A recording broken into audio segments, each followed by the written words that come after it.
All right, welcome to the Young Turks. I'm your host, Cenk Uygur. I've got a lot of exciting news for you guys today because that's what we do on the Young Turks. We've just got a couple of days left before the election. And so today I roll out my predictions. Ooh, it's a big day. It's a big day. How many seats will Democrats pick up in the House? How many will they pick up in the Senate, if any? Interesting. That's coming up later in the program. But I'd also like to announce important, exciting news for the Young Turks. We are now on 4 new stations in Philadelphia, DC, Boston, and New York.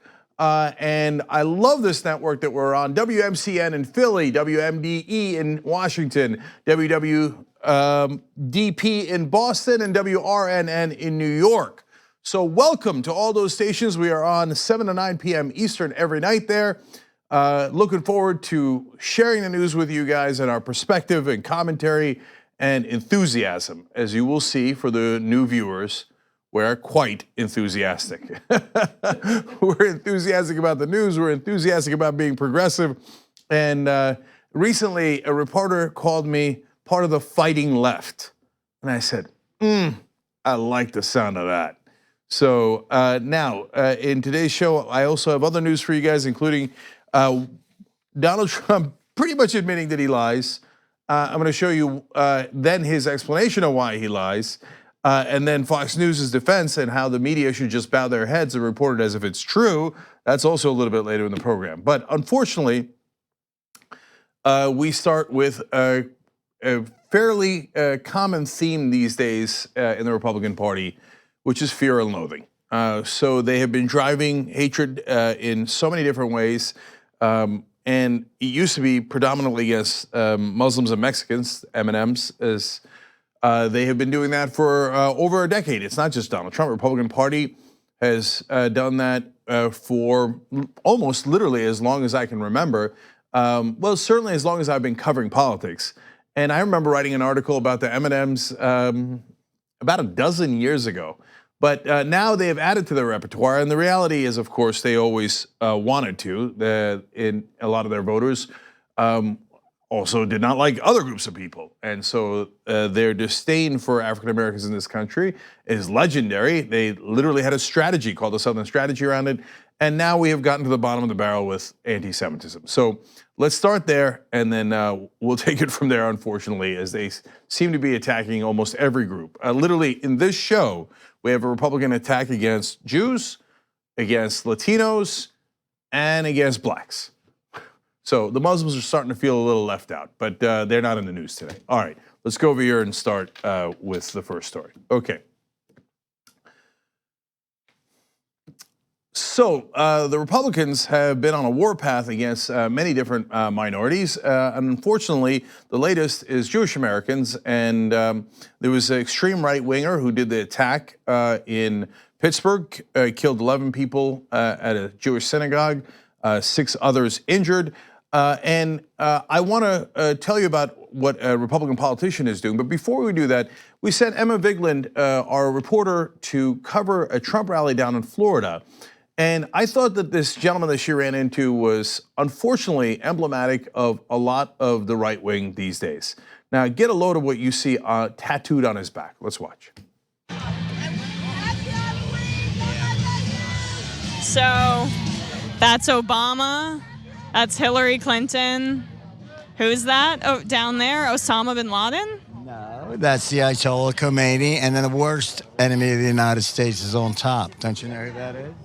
On top, George Soros.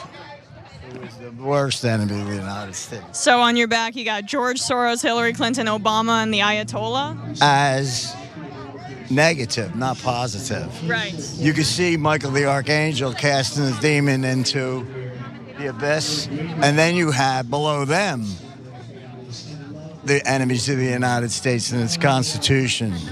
So can you explain why Soros, Obama, Clinton, and the Ayatollah are the enemies of the state? Oh, come on, you know that. If you don't know that, you shouldn't be at a Trump rally. That means that you are... You're 101 if you don't know George Soros is the biggest, largest donator to anti-American causes. Okay, so this conspiracy theory against George Soros has been anti-Semitic from the day one. And so if you notice, he is above Obama, the president. Hillary Clinton, who ran for president, was Secretary of State. And randomly, again, on top of Khomeini as well, George Soros deeply, deeply opposed to Ayatollah Khomeini. So why is he at the top? Because he's the puppet master. And so if you said, hey, look, they're just against big donors. Well, I love that talk. I'm against big donors. But if you talk about it in terms that are related to their actual donations, the Koch brothers, they're not Jewish, and they give more than Soros does. You got the Mercers, you got Adelson. It's a mixed group of people. It's not remotely just a Jewish phenomenon. Of course not. It's a giant country, and unfortunately, we have open bribery in this country. In fact, the Republican Party revels in it. That is why they succeed so much, is because they buy so much ads with the money that they get from giant corporations and the very, very wealthy. That is a phenomenon that is upsetting to most Americans. But that's a different thing than saying one guy is the puppet master who controls everything, and oh, look at that, he happens to be Jewish. That is an old anti-Semitic trope that has been around for a long, long time. So if you're talking about policy and you say, hey, listen, I want to take the Soros money and the Koch money and the Bloomberg money and all the different kinds of, and by the way, Chevron money and Apple money and giant corporations, whether you like them or you don't like them, Nike, Starbucks, hey, I think they do a lot of positive things in the world, Amazon, et cetera. You want to take all their money out? Great. You want to take the union money out? Great. We should finance elections, the public, not the private entities, because if they do, then the private financing leads to private interests ruling over all of us. But that is not what this guy is talking about. Obviously, he's an incredibly unsophisticated dolt, which is unfortunately very true of a lot of Trump voters. And so he's saying, Soros, he's the main evil guy, and he's an enemy of the Constitution. Your guy, Donald Trump, just said that he would like to rewrite the Constitution and take away birthright citizenship, and he'd like to do it with an executive order. But wait, I thought you guys said you hated executive orders. I thought you said you care about the Constitution and that Soros and Obama were enemies of the Constitution. Here's Donald Trump trying to destroy the Constitution without going through an amendment. If he proposed an amendment, that's a totally different thing, and I'm super open to that. Not on birthright citizenship. He can propose anything he likes, but I would fight against that on policy grounds. But amendments are part of the Constitution, not an executive order that signs away a core part of the Constitution. So the bottom line is they don't actually care about the Constitution. They don't care about any of that. They just keep pushing these anti-Semitic conspiracy theories, and Donald Trump did it again yesterday. They asked him about the caravan. They said, now there's theories out there that, you know, in the right wing, extreme right wing, that Soros is funding the caravan. Total nonsense, totally made up. And other anti-Semitic conspiracy theory, the Jews control everything, including a caravan coming out of Honduras. What the hell would anyone Jewish or Soros have to do with that? And Trump said, yeah, I think that's possible. He's a monster, man.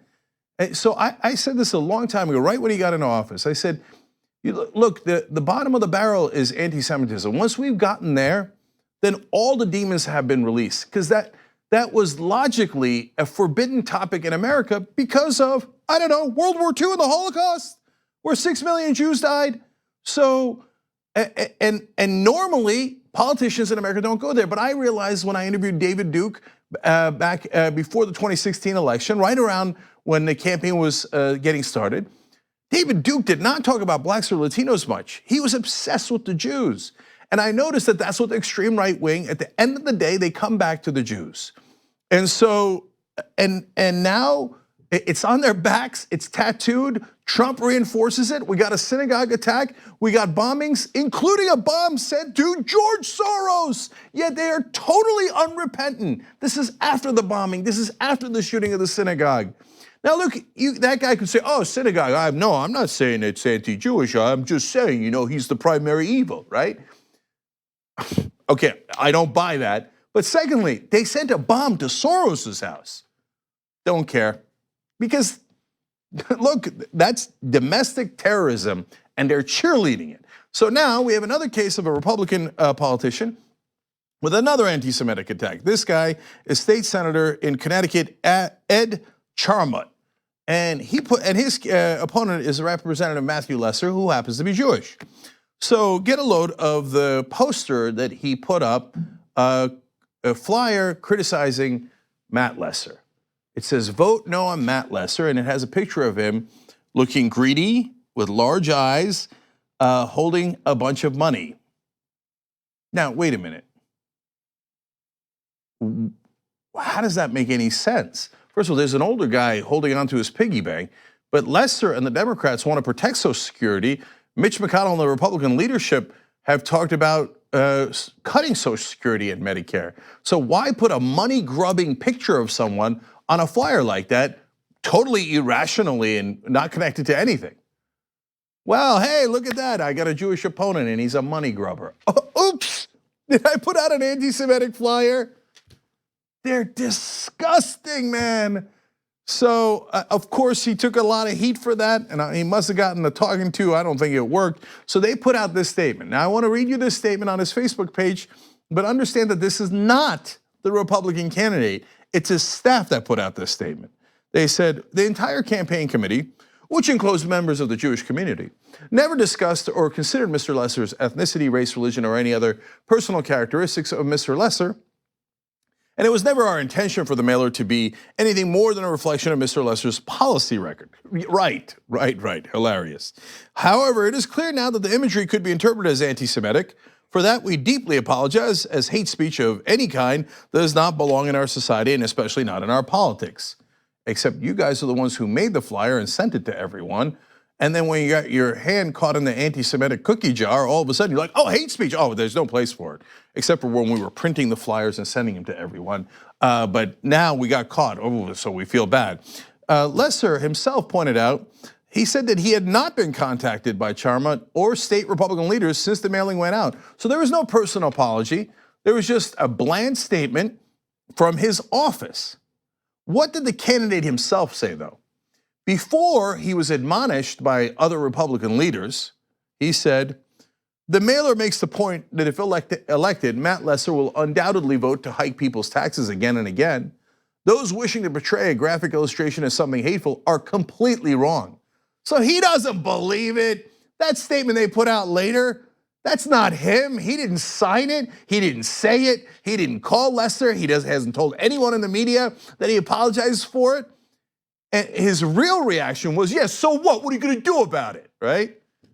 And if you actually had policy differences and you were worried that that Soros contributes too much, this guy's gonna raise taxes, et cetera, and that their money, are you kidding me?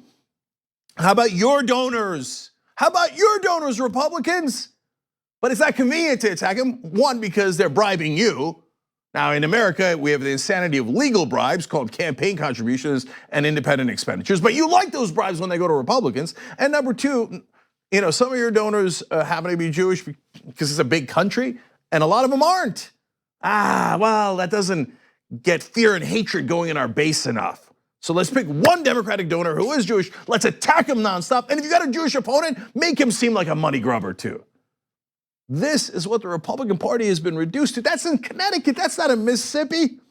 That's in Connecticut. And by the way, very good reason as to why they finally pulled it off is because probably a lot of Republican voters in Connecticut also happen to be Jewish. Of course, not a majority, it's a minority, but and Jewish Americans generally vote for Democrats, over 70% Democrats, but they have to have some voters, supporters, et cetera, that are Jewish in Connecticut that back the Republican Party. But guess what? You should go to a doctor if you're one of those minorities, Jewish, Latino, Black, Muslim, et cetera, gay American, that is voting for a Republican thinking they're on your side. They're not remotely on your side. They're coming to get you.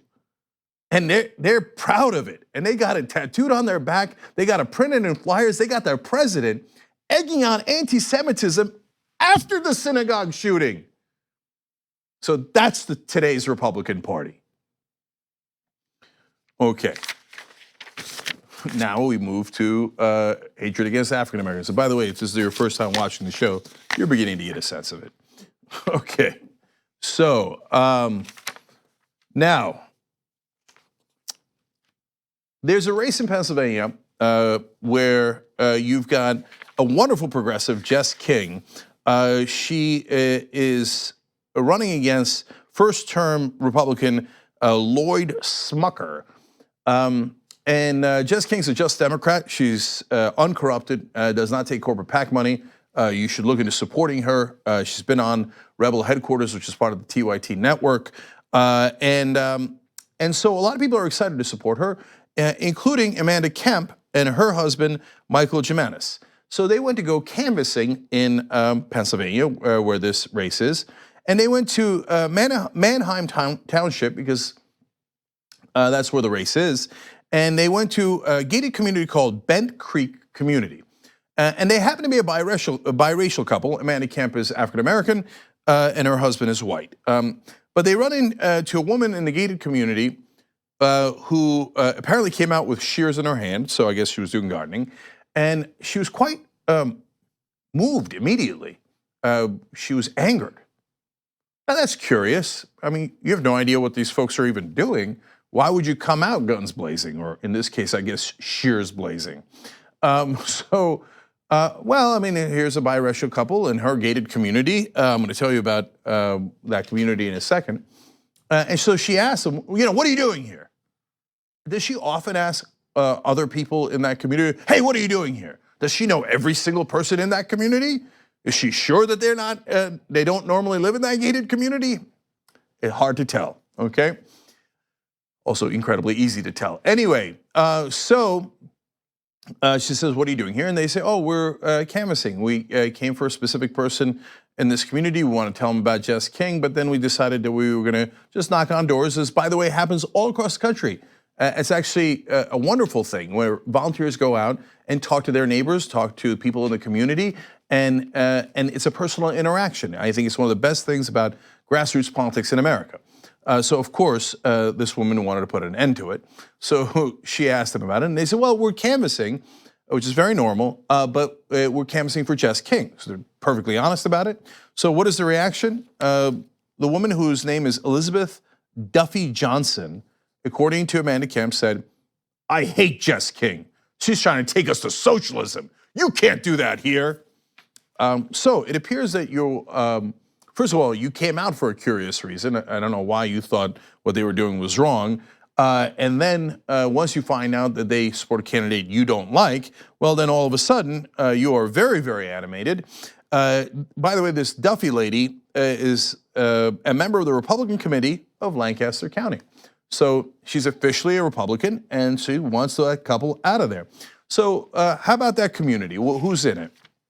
Bent Creek, which was built in the 1990s, around a country club and a golf course, has been listed as one of the wealthiest 1,000 neighborhoods in the US and is nearly 90% white.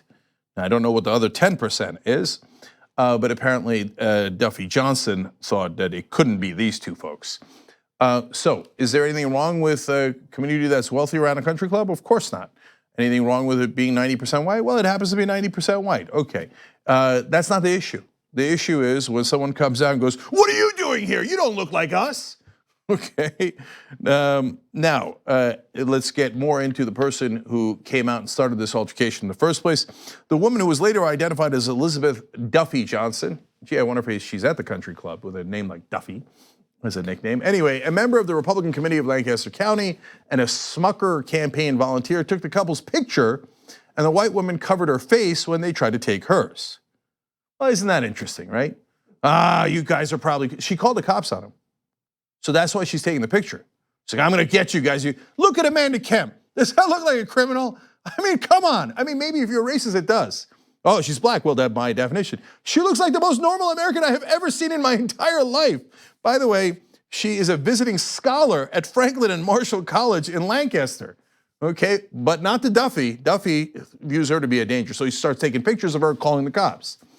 When they try to take a picture of her, they're like, okay, that's all right. You take a picture of us, it's a free country, we'll take a picture of you. She's like, how dare you? How dare you? Well, what's wrong, Duffy? I thought you were on the side of righteousness and justice. Shouldn't you be proud? So, by the way, let's show you this happy couple here, happy other than what has happened to them now. And so, I can't believe that anybody would look at that couple and think it's a danger.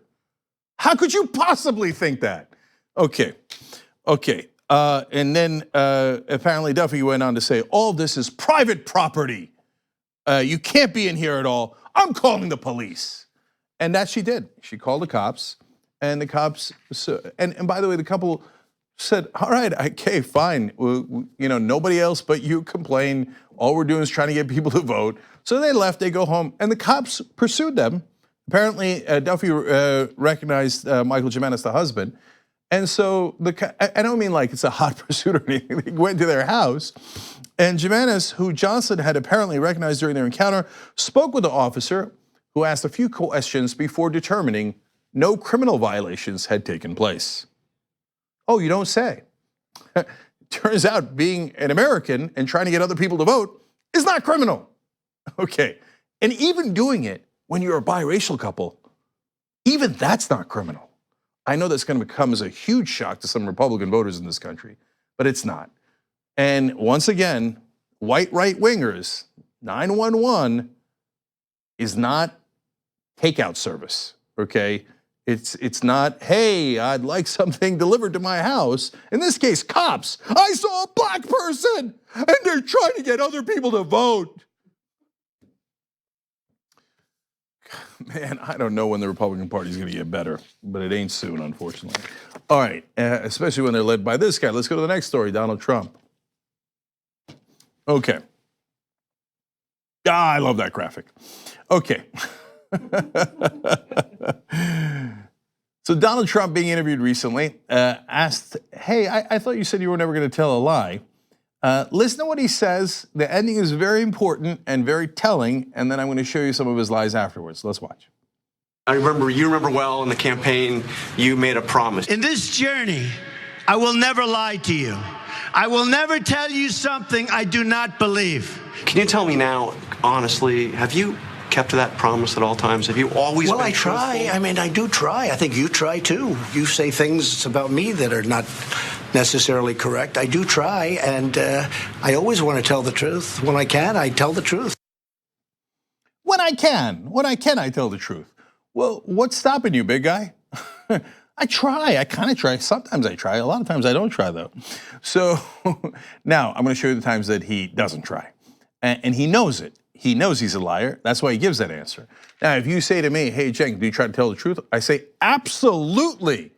Look, is everyone accurate on every single issue? No, and sometimes even our audience corrects us and then we come out and correct it because we actually care about the truth. We care about getting it right.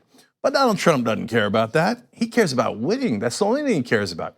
In fact, if you remember, there was the story of how his friends at the National Enquirer printed a story about how Ted Cruz's dad might have killed JFK. And he spread that insane conspiracy theory on Fox News before their contest in Indiana. That was a very important contest that proved to be decisive. And he spread that smear job against Cruz. After that contest was over and Trump had won, Wolf Blitzer asked about it back in 2016. And listen to what Donald Trump said, watch. Yesterday with this National Enquirer story, I just want you to clarify, you don't really believe that Ted I didn't Cruz's say. father had anything to do with the assassination of President Kennedy? No, I don't. And you don't This believe was- you don't believe in that Of course conspiracy? I don't believe that. I wouldn't believe it, but I did say let people read it. Amazing admission, right? He said before the election, yeah, I mean, people should check it out. I don't know. He said, it's crazy what might have happened, right? And then he turns around afterwards like, of course I didn't believe it. So then Wolf actually followed up here, and I want to give credit to Wolf Blitzer, which I don't often do. But look, I can't wait to give credit where credit is due, and so he did a good job of following up here and asked why Trump said that then. And his answer is very telling. Watch. Here's what happened. Ted Cruz's father seems like a nice guy. Don't know him, but seems like a nice guy. He made horrible statements about me. You know, praying for bad things to happen to me. Okay, essentially. I said, that's horrible. And I was on a show, one of your competitors, and they showed me the clip. I said, wow, that's horrible. It's not just a one-way street, you know, where I do something. It was a horrible statement. I was actually surprised by it. And during that, and when I said how bad it was that a man would say something like that, I said, well, why don't you read the various magazines, because it's not only there, it was put in numerous, where he has a picture of himself with Lee Harvey Oswald. I'm not saying they It was on the conspired. internet, but the National Enquirer put it on his I'm cover. just saying it was all over the place. I said, well, why don't you talk about that? That was it. I'm not saying he did it, but I'm just saying it was all over the place. But now that you're But the just- Republican well, excuse me. presumptive nominee, you have to have a higher standard than to repeat conspiratorial theories like that. First of all, I wasn't at the time. I didn't know if I was going to win Indiana or not. So I was not a presumptive winner at that time. I was going against them. They were going against me. Two parts there that are very, very telling. One, he says, well, you know, Rafael Cruz said horrible statements about me. So I said horrible statements about him. Even though I just told you, I know that they're not true. Truth, it's optional. And then to me, the ending was even more telling, where he says, well, at the time I hadn't won yet. So I had to win. That's what he cares about the most. In fact, when he was asked just in the last couple of days, hey, you call the press the enemy of the people all the time. That might get somebody killed. Are you concerned about that? He's like, well, that's how I win. In other words, you die, that's your problem, not my problem. I tell you nonstop lies and my voters are stupid enough to believe it. That's their problem, not my problem. All I care about is me. So that is why he is lies on a regular basis. He's pathological about it. In fact, let me give you the numbers. The Washington Post fact checker reported last month that Trump had more than 5,000 false or misleading claims in the first 601 days of his presidency, an average of 8.3 claims a day. That's amazing. That's amazing. I've never seen anyone in public life lie at this record rate, let alone a politician, let alone the president of the United States. And as you just saw there with your own eyes, he does it as a strategy, as a tactic. He doesn't care. He has no moral qualms about it at all. That's why he just said yesterday, oh, the caravan, yeah, it might be funded by George Soros. Later, he'll say, yeah, I was doing it to win. Of course I was lying. Oh, did somebody send Soros a bomb? Who cares? Who cares? Oh, somebody shot up a synagogue. Who cares? I was doing it to win. Me. The guy's sickening. But let's end on a little bit lighter, absurd note. I just want to give you one of the misstatements that he said recently. And this is from the Washington Post. He, for instance, said a middle-class tax cut would be passed by November 1st, even though Congress wasn't in session and had no plans to reconvene before the elections. Hey, today's November 1st. Did they pass it? No. Did they reconvene? No. Was there ever a bill to pass another tax cut along the lines that Donald Trump talked about? No. What did he do? Just lied about it. Just made it up, doesn't care. Why? He thinks, oh, well, that'll turn up my base. But you're turning out your base with a lie. And his answer to that is, and? How do you think I turned him out in the first place? Total, complete, pathological liar with no qualms, no morality around it, no empathy. And this is our president. Remember, the president is supposed to represent all of us. Do you think that he views the job in that way in any shape, form? No, He views it as me, me, me, me, me. The rest of you, that's your problem, not my problem. Okay, we got to take a quick break here. When we come back, my predictions about the House and the Senate, who will win, who will lose. I obviously decide, so the truth no, it's a prediction, but it would give you a sense before the elections as to where I think the range is going to be and what you can expect. Am I optimistic about it? Only one way to find out. Come right back. I've been a fan of TYT, I believe, for the last 6 years. 5 years. 3 years now. 7 years. 4 years now. 2.5 years. I just started because she got me into it. My boyfriend actually watches it every morning and every night, so I kind of just started watching it with him, and I love it. I mean, it's the only way that I find my news. Looking through YouTube, looking for political shows that look cool. I came across a very angry rant from Cenk, and that's when I knew. So I was immediately in love with the show. And then I haven't missed a live show since then. 10 times a day, I watched the show in the morning. Whenever I had a bad day at high school, Young Turks. Man, Cenk is just so blunt and honest, and I love the honesty, and there's no BS behind the news, and they just tell everything like it is. There's nobody censoring him. There's nobody there to say, you can't do this, you can't say that. That feel of authenticity makes it seem like what they're saying is true. I feel like I get the real story from the Young Turks. I am TYT. I am TYT. I am TYT. I am TYT. I am TYT. I am TYT. Viewers had asked for an interview with the TYT Lizard. Mr. Lizard. Oh, you changed colors today. Nice. I don't even know how you feel about us. Do you even like us? Well, you guys made me this awesome house, so I'm kind of in your debt. I was found outside on the street, and you gave me a home. Granted, it was a really crappy home for a while, but then through the power of fundraising, I became a person who has a multi-level Trump-style mansion. You do. By the way, you've never looked better, man. Normally, you're just green or just brown, but today you're in mid-lizard, right? Or mid-iguana, and you've got both things going on. It's almost like you're a Christmas tree. Like this is a pre-Christmas special, and you're in is that what it is, Lizard? Are you in a Christmas mood? I think so. 'Tis the season. I'm not very smart. I'm a lizard, so I don't know how the science works. I guess this is just my mood. It's not every day that thresholds like this are broken. I'm just so excited. I can't contain my pigmentation. And now you're showing it off. Yep. I mean, he's got his orange side, he's got his green side, and he's sticking his tongue out at us while talking. I've never seen the Lizard like this before.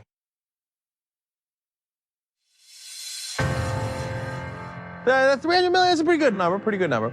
We were doing a press release on it, and I got all worked up. And I said, okay, well, that's the size of the US population. You know what our next target is?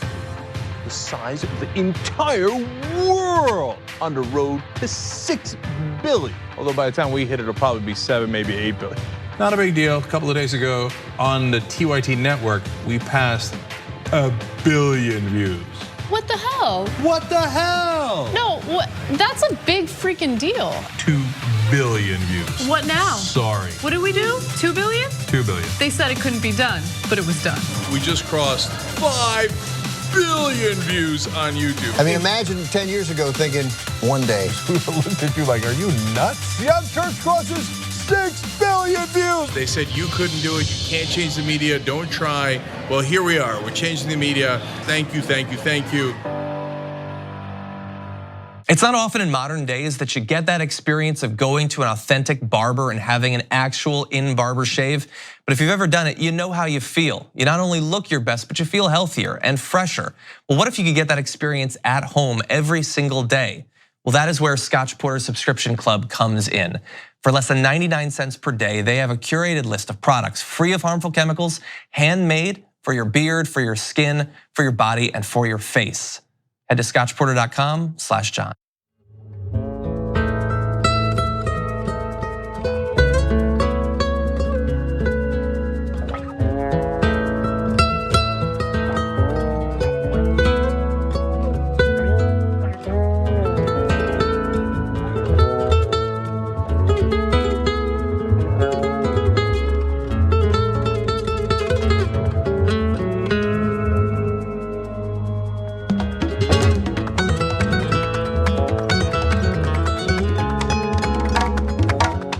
All right, welcome back to the Young Turks. We will do your comments a little bit later. And of course, we take the member comments first. If you want to become a member, tyt.com/join. And we're doing a fun little competition, which we'll talk about a little bit later in the program. But I've got a lot of news for you guys, so let's get going. Okay, let's go over here. Okay, so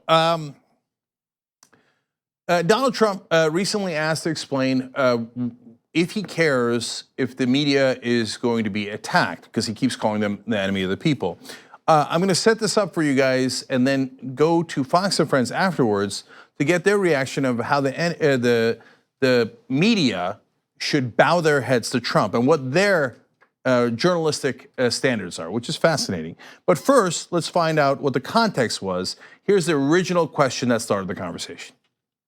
Scares the crap out of me is that if you're saying enemy of the people, God forbid, have to fight back. You're right. No, but hold on a second. But this thing, God forbid that somebody you've got fervent supporters. They love you. They listen to you. Enemy of the people. Enemy of the people. They like me more because of that.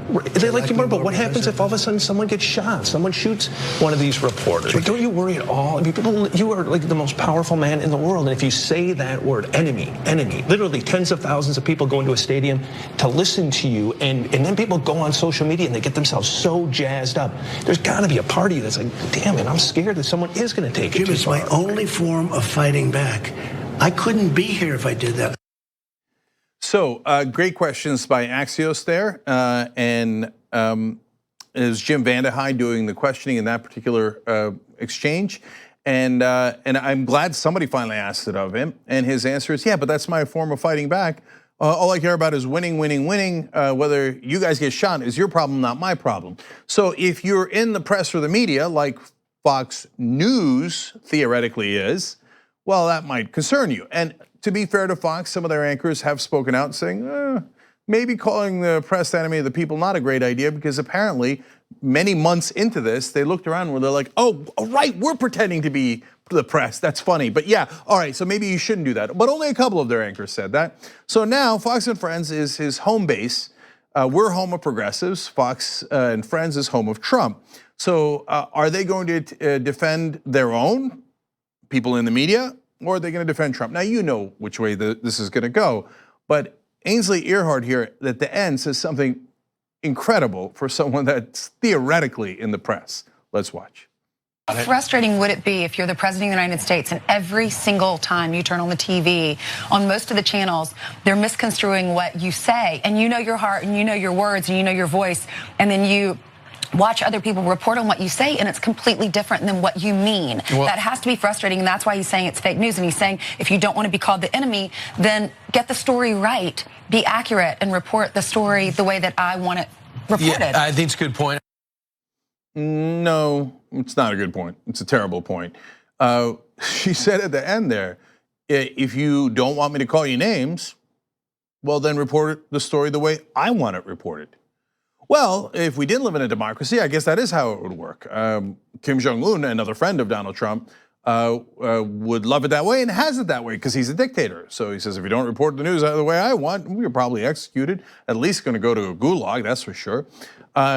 Another friend of his, Vladimir Putin. Ooh, you better be careful. If you don't report the news the way that Putin wants, a piano can fall on your head by accident, okay? And on it goes. But that is not how the press is supposed to work in America.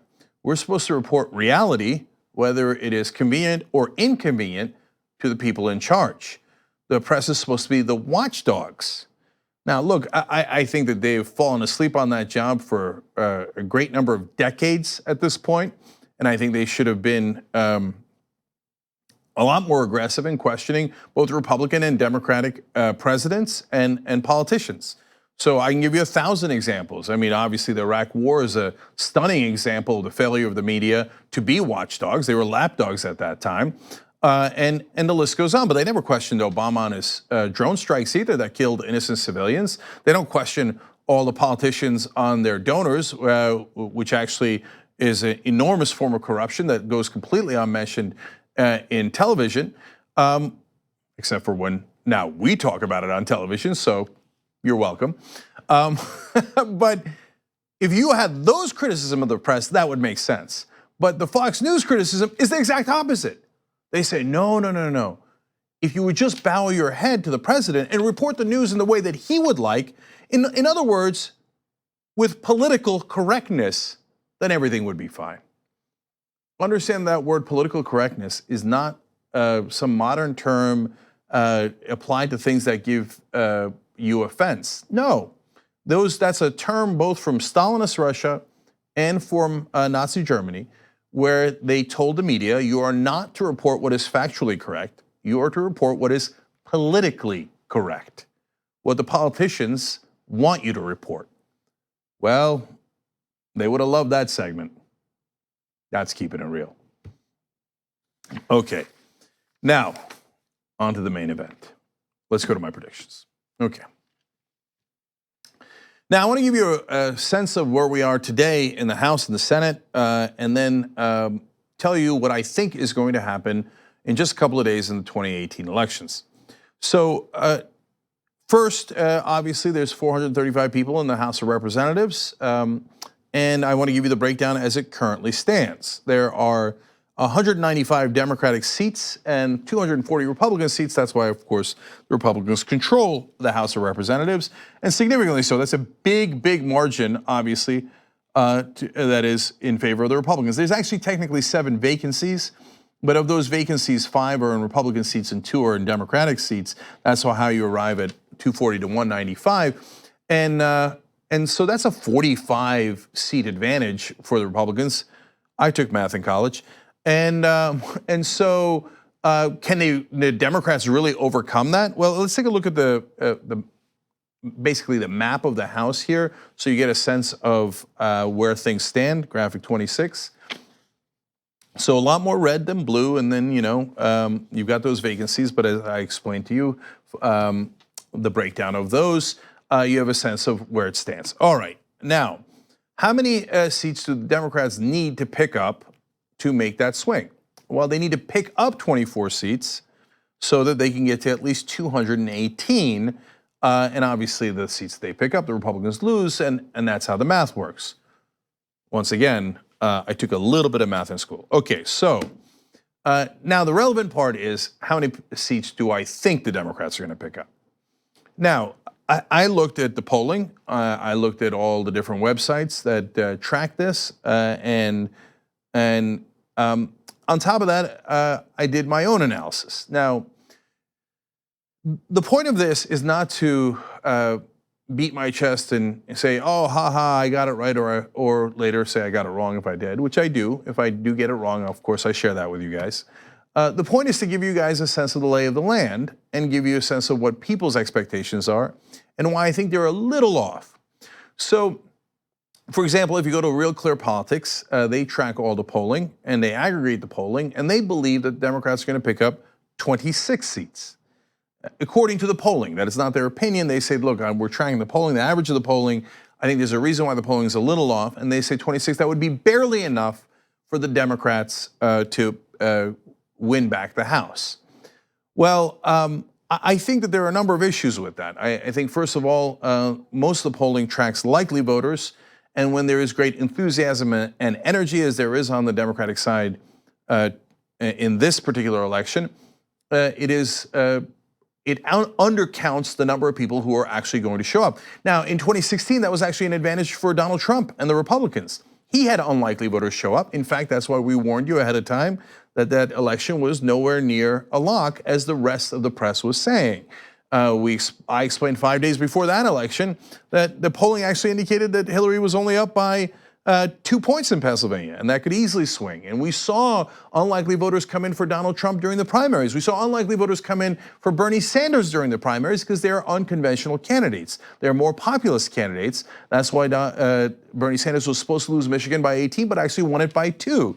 And that is why Hillary Clinton had problems in Michigan and wound up, of course, losing Michigan, because it's not that the polling is not scientific, it's that they're looking at a slightly wrong group on average but they wouldn't be, by the way, if it's an establishment candidate versus an establishment candidate, which is a lot of the Senate. So I'll get to that in a second. But especially when there are populist candidates, so the one I cite often is Richard Ojeda in West Virginia's 3rd district. Trump won his district by 49 points.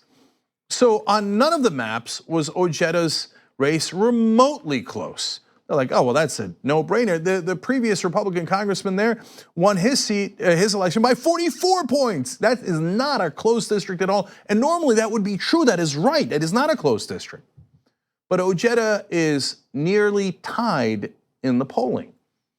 Now, even so, though, a lot of the people covering these races will go, nah, but he can't possibly win, because that is a red district. That is a really Republican district. But what you're missing is, if someone runs as a populist, as Ojeda is doing, well, that's a totally different ball game. One, he closed a 49-point lead, which is amazing, and that is already being seen in the polls. And number two, more people might show up than the polls indicate, because he is going to get unlikely voters to come out. So now, I wish there were more populist progressive candidates, then our chances would be significantly higher. Unfortunately, especially in the Senate, there's a lot of corporate Democrats, and they don't engender a lot of energy. But there is a national wave and a national energy, and I've already seen it in the primaries. Far more women showed up to vote than have almost ever shown up to vote. And so it depends on the state, it depends on the district, but overall, on average, women came out in record numbers in the primaries. If they do so in similar numbers in the election that's coming up in 2018 for the House and the Senate, well, you'll have a dramatically different view of it. I looked at the early voting to see, does it match up with the polling? Did it match up with the primaries? And there the answer is honestly mixed. So in some states like Texas, a lot of younger voters are showing up, certainly more than you would see on average. So Ted Cruz better watch himself. You never know what happens there. The younger voters are going overwhelmingly to Beto O'Rourke, according to the polling, and according to every other thing we've seen nationally. There's more young voters in Georgia, so that is not a good sign for Kemp in that race, in the governor's race. It's a very good sign for Stacey Abrams. Unfortunately, overall though, the younger voters in most of the states are not showing up in record numbers. If young people voted at the same rate as people above the age of 65, the Republicans would be completely wiped out. I mean, not wiped out, hey, they lost the House and the Senate by a little bit. They would barely exist as a party. The problem is young people don't vote at anywhere near the rates of older voters, okay? But finally, on the issue of women, which is, and by the way, sorry, Latinos, very important too. If Latinos showed up the same numbers as white voters or even black voters, again, the Republicans would be toast. But unfortunately, the early voting on Latinos is also mixed. Now, on women, that is where the energy is. And they are voting at greater rates than men already in early voting. And because of that, the Democrats, I think, will pick up a lot more seats than others do. Now, I wish the numbers in early voting were a little bit higher, but unlikely voters are also more likely to show up on the day of the election rather than mailing in their ballots earlier. So is there a good deal of speculation in here? Of course there is. But I'm trying to do a real analysis for you guys, as we did in 2016 and got it relatively right, as we've done throughout. And that's why I told you Donald Trump was going to win the Republican nomination, because we looked at the polling and we looked at the trends, and numbers matter. It isn't about who you want to win. It's about who do you think's actually going to win. So, having said all that, I haven't crunched the numbers to the best of my ability. I believe the Democrats will pick up 38 seats. Now, that is more than 24 they need. It's more than the 26 that the polling average indicates, at least on Real Clear Politics, and obviously different sites look at it slightly differently and look at slightly different polls, but 26 is a number that makes sense based on the polling. I think they're going to go to 38. Now, could they go higher? Yes. But first, let me share what the map would look like if it is 38. So then the Democrats would have the House, and they would have it significantly. They would have 233 seats, and the Republicans would have only 202 seats. Basically, it'd be a role reversal where the Democrats then could easily pass any legislation they want. Will they? Well, that's a different question. We'll handle that after the election. And believe me, we'll put a lot of pressure on them to actually do what they said they were going to do to continue to energize the voters. But I actually think the range is not 26 to 38. I think the range of Democratic pickups in the House is 38 to 50. And The only reason why I don't have it at 50 at the upper end of the range is because the early voting is not quite at the level that I would hope for in the demographics that would help the Democrats, and also because there's still a lot of corporate Democrats out there running Republican-like campaigns.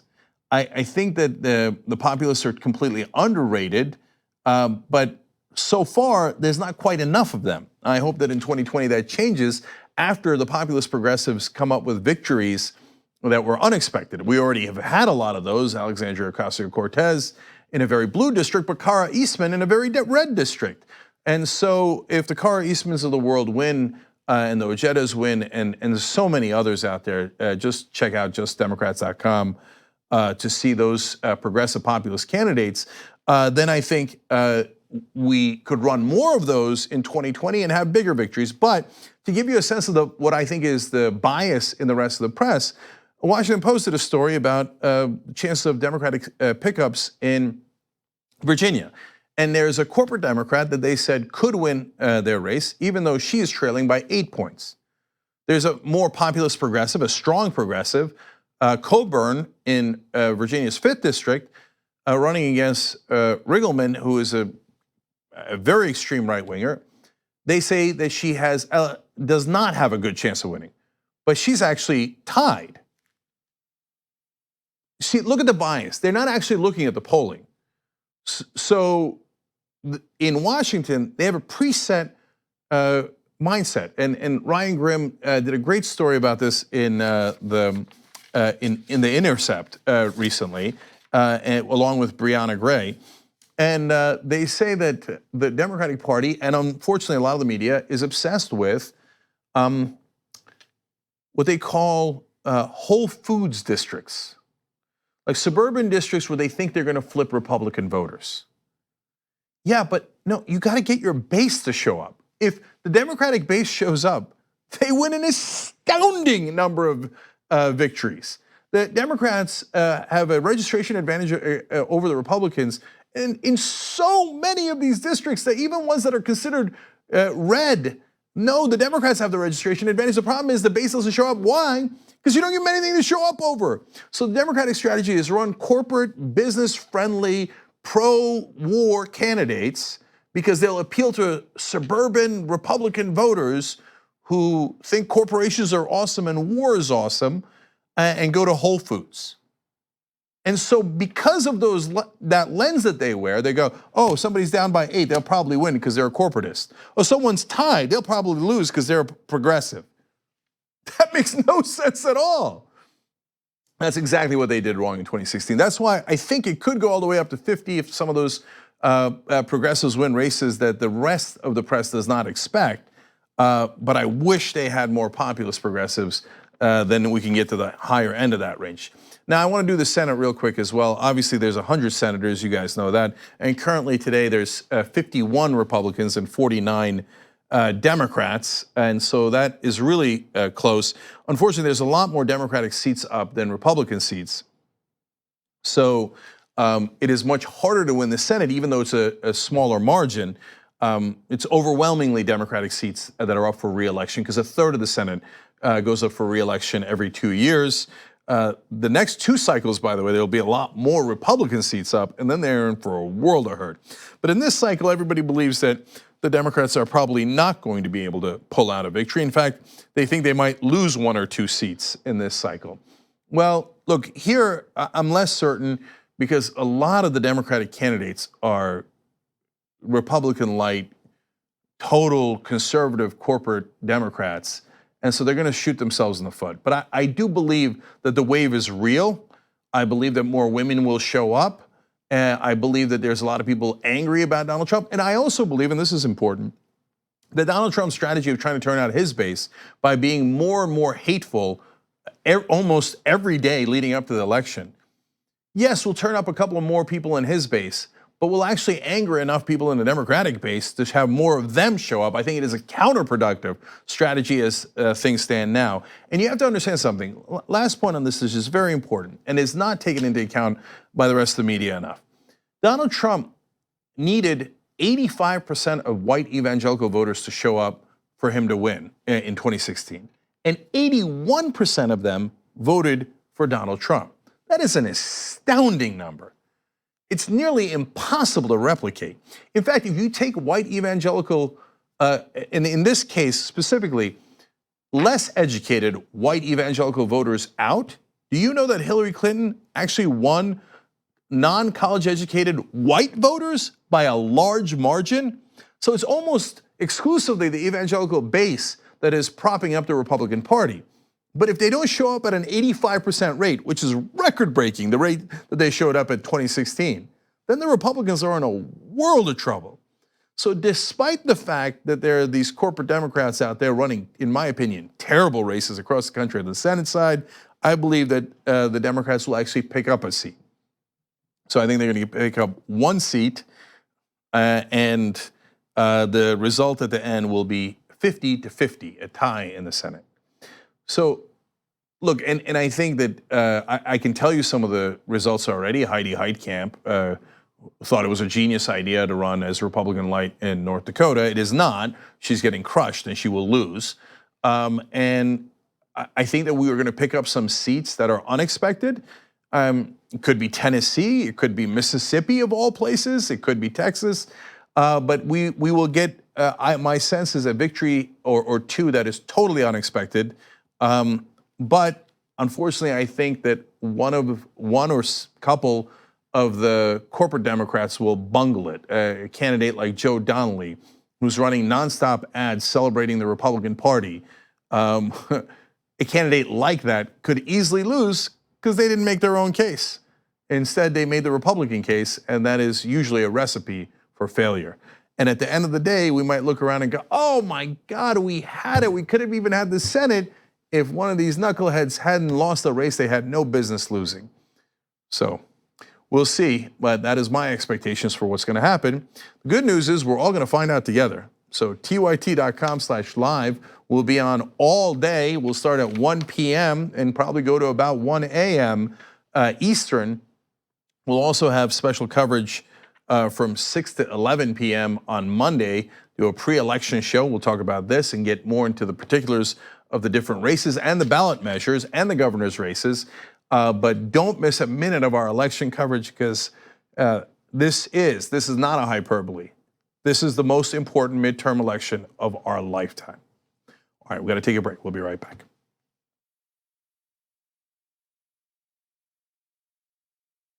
You're doing a show that's blowing the doors off everybody. Young Turks is the largest online news network, not a big deal. We're gonna rock the boat. We're gonna be counter-establishment. We're gonna tell people the truth to the best of our abilities. We're so sick of this corruption. We're not the robots on TV. I actually care about the news. Guilty, I care. Fourth day on Occupy Wall Street. Last night we launched Wolfpack.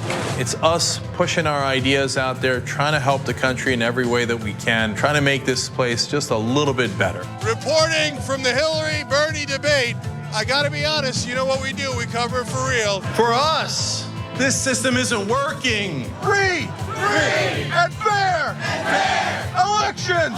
And when he told the cops that day, when they came to drag her away, and he said, if you're gonna chain her, you're gonna chain me. If you're gonna arrest her, you're gonna arrest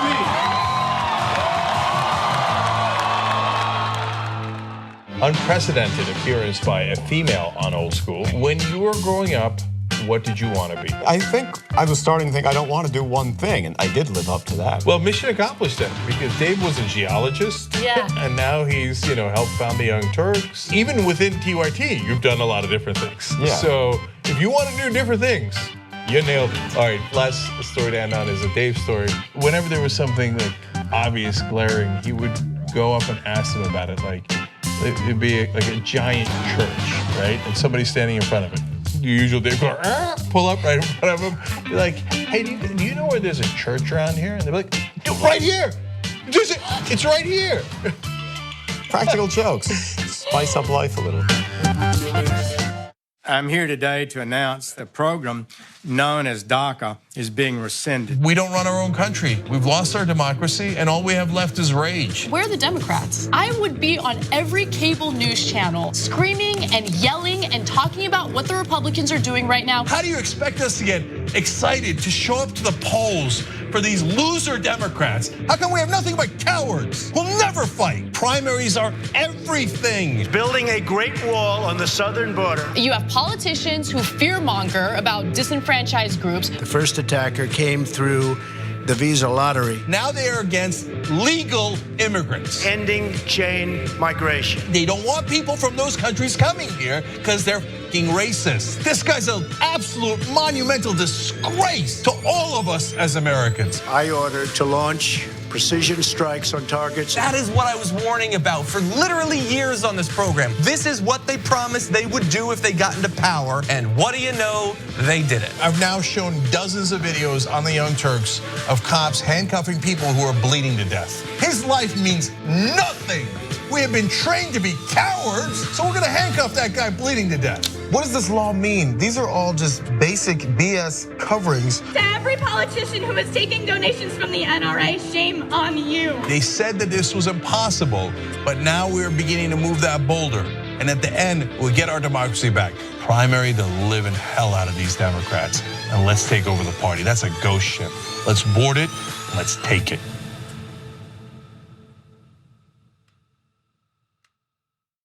Hey, my name is Esther. I'm the associate producer for the main show.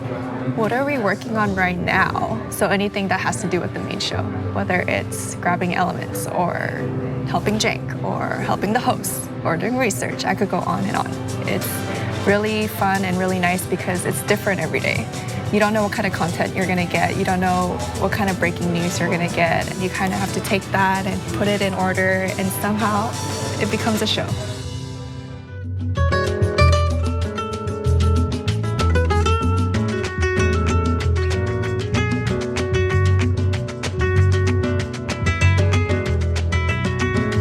All right, back on the Young Turks. Let's go to member comments first. tyt.com/join to become a member. Jiggy Bakies writes, and if Trump feels his words aren't being reported the way he means them, and everyone's reporting the same thing, it sounds like Trump's a really bad communicator. It's a very fair point. You should look into that. I Am Sock writes in, Cenk is already dusting off his "told you" crystal ball graphic. Well, we'll have to see, isn't it? Come and see, Republicans, come and see. tyt.com/live on election night. Shadow President 420 writes in, Democrats and people on the left should never forget that there are a hell of a lot more poor and middle class people than there are rich. If we can just get everyone to vote their own economic interests, we win every election by representing the vast majority of the people. And by the way, if you don't know why the Democrats don't do that obvious, super obvious strategy, it's because they're hooked on the donor money and the donors are rich. So they don't want to say, hey, let's help the poor and the middle class, because the donors go, hey, where's my tax cuts, right? And a lot of donors say, hey, I'm socially liberal, and they are. So give the Democratic donors credit on that, way better than the Republican donors, but fiscally conservative. In other words, I still want my tax cuts. So otherwise, if you're not tethered to the donors, you would run like Ojeda does. You would run like so many of these wonderful progressives do. You would run like Alexandria Ocasio-Cortez did. I mean, she beat the number 4 Democrat in the House, and she beat him with a stick, okay, proverbially, right? Why? She actually ran towards the middle class. And Crowley, why was he the number 4 Democrat in the House? Because he took among the most corporate donor money out of everyone in the House. Oops, it turns out if you get challenged and all you do is serve the rich, it's not a good strategy to win an election. Turns out there's a lot more poor and middle class, just like you say, than there are rich. Okay, and by the way, you don't have to hate the rich or be against the rich. No, all we want is a fair tax system, a fair regulatory system, one that represents all of us. Okay, Eclectic Miscellany on Twitter writes in, can you imagine being the person who has to keep track of all of Trump's lies? That has got to be the most depressing job in journalism. Fair enough, hashtag TYT Live, talk to us on Twitter during the show. We'll take a lot of your tweets in our election coverage too. Thoughts on Spoken on YouTube Super Chat says, from North Dakota, caught Cenk mentioning Heitkamp and I could only laugh. She's doomed in my opinion, only because Kramer supporting ads always mention Trump and Hillary. There are tons of us here in North Dakota that want this over. Yes, because you know why you want it over? Because Heitkamp doesn't fight for you. If she fought for you, then you'd be rooting her on and you'd be hoping that she wins and you'd bring everybody to the polls. Instead, Heitkamp says, oh, the Republicans are largely right, but I'm not so bad either. That's why she's getting beat, I think, by 16 points. So, Jesus, man, they never learn. Anyway, let's go over here. We sent our reporter, Emma Vigeland, to a Trump rally to ask a simple question. You say you're for the Constitution, but Donald Trump says he's going to take away birthright citizenship, which is clearly in the Constitution. So how do you explain that? Let's find out. I agree with Trump wholeheartedly.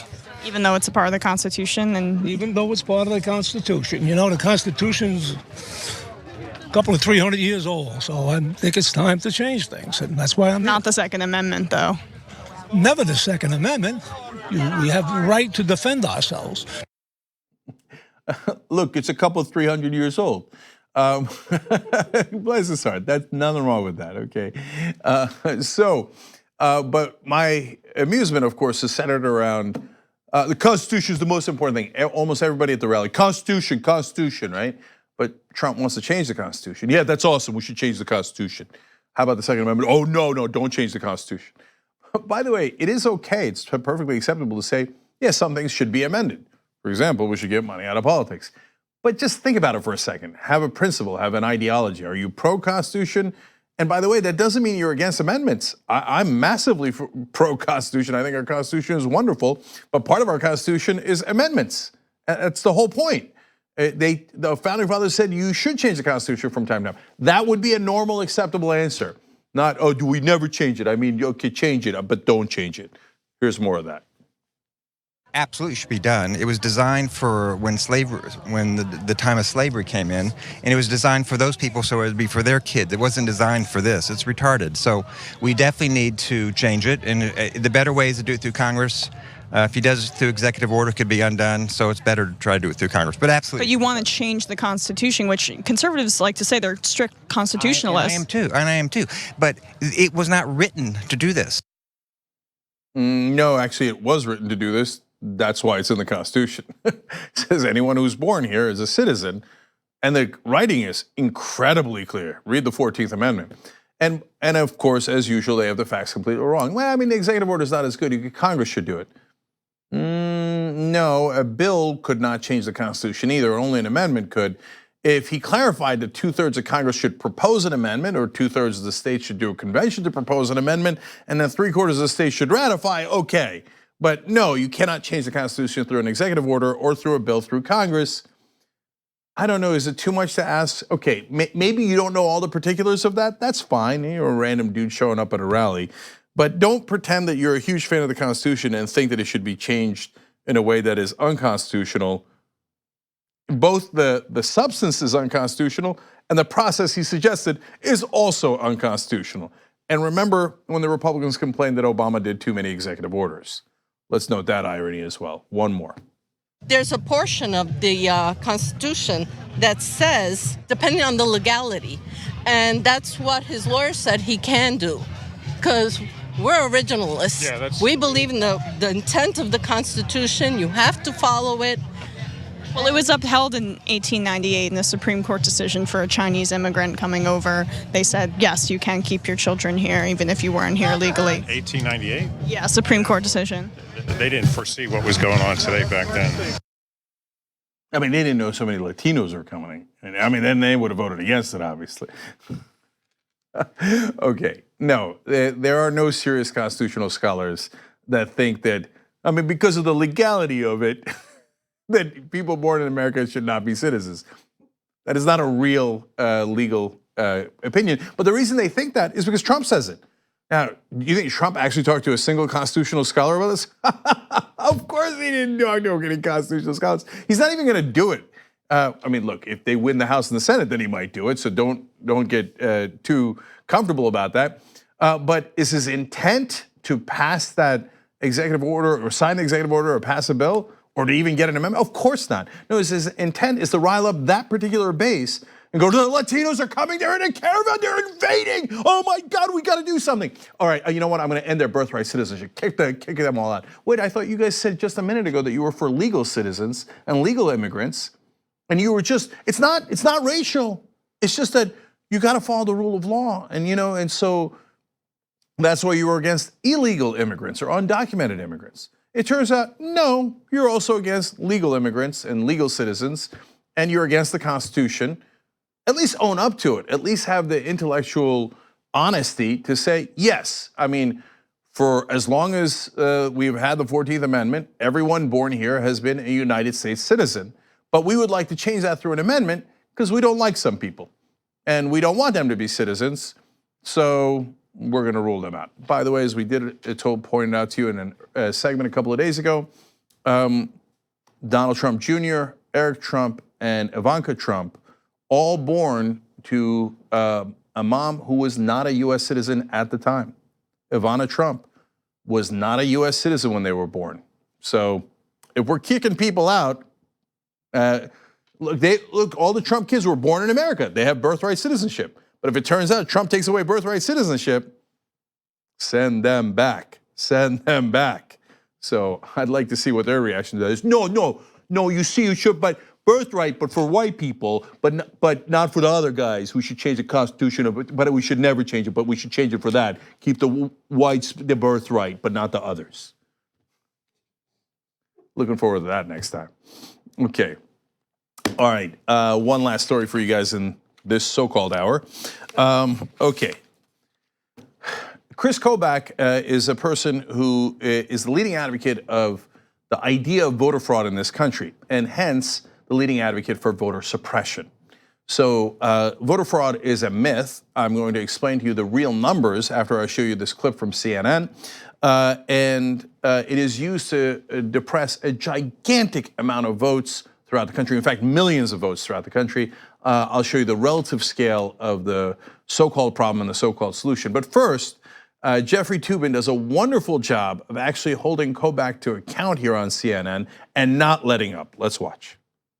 I mean, Kris has devoted his career to stopping black people and poor people from voting. I mean, that's been your goal for decades. That is an outrageous accusation. Well, it's completely true. That is an absolutely outrageous accusation. I mean, so if you like photo ID, you're trying to stop people of color from voting? Absolutely. That is outrageous. Absolutely. And by the way, when this question is polled, the vast majority of African Americans approve of photo ID. So apparently they're trying to do what you're saying I'm trying to do. That is outrageous. It is such a horrible accusation. It is a completely true accusation because Kris, I mean, your whole career has, I mean, that's why you had this phony voter suppression commission that was such a preposterous joke established by the president that it disbanded because it couldn't prove your claim that voter fraud is a problem in this country. Your problem is that some people vote for Democrats, and you want to stop that by establishing voter requirements.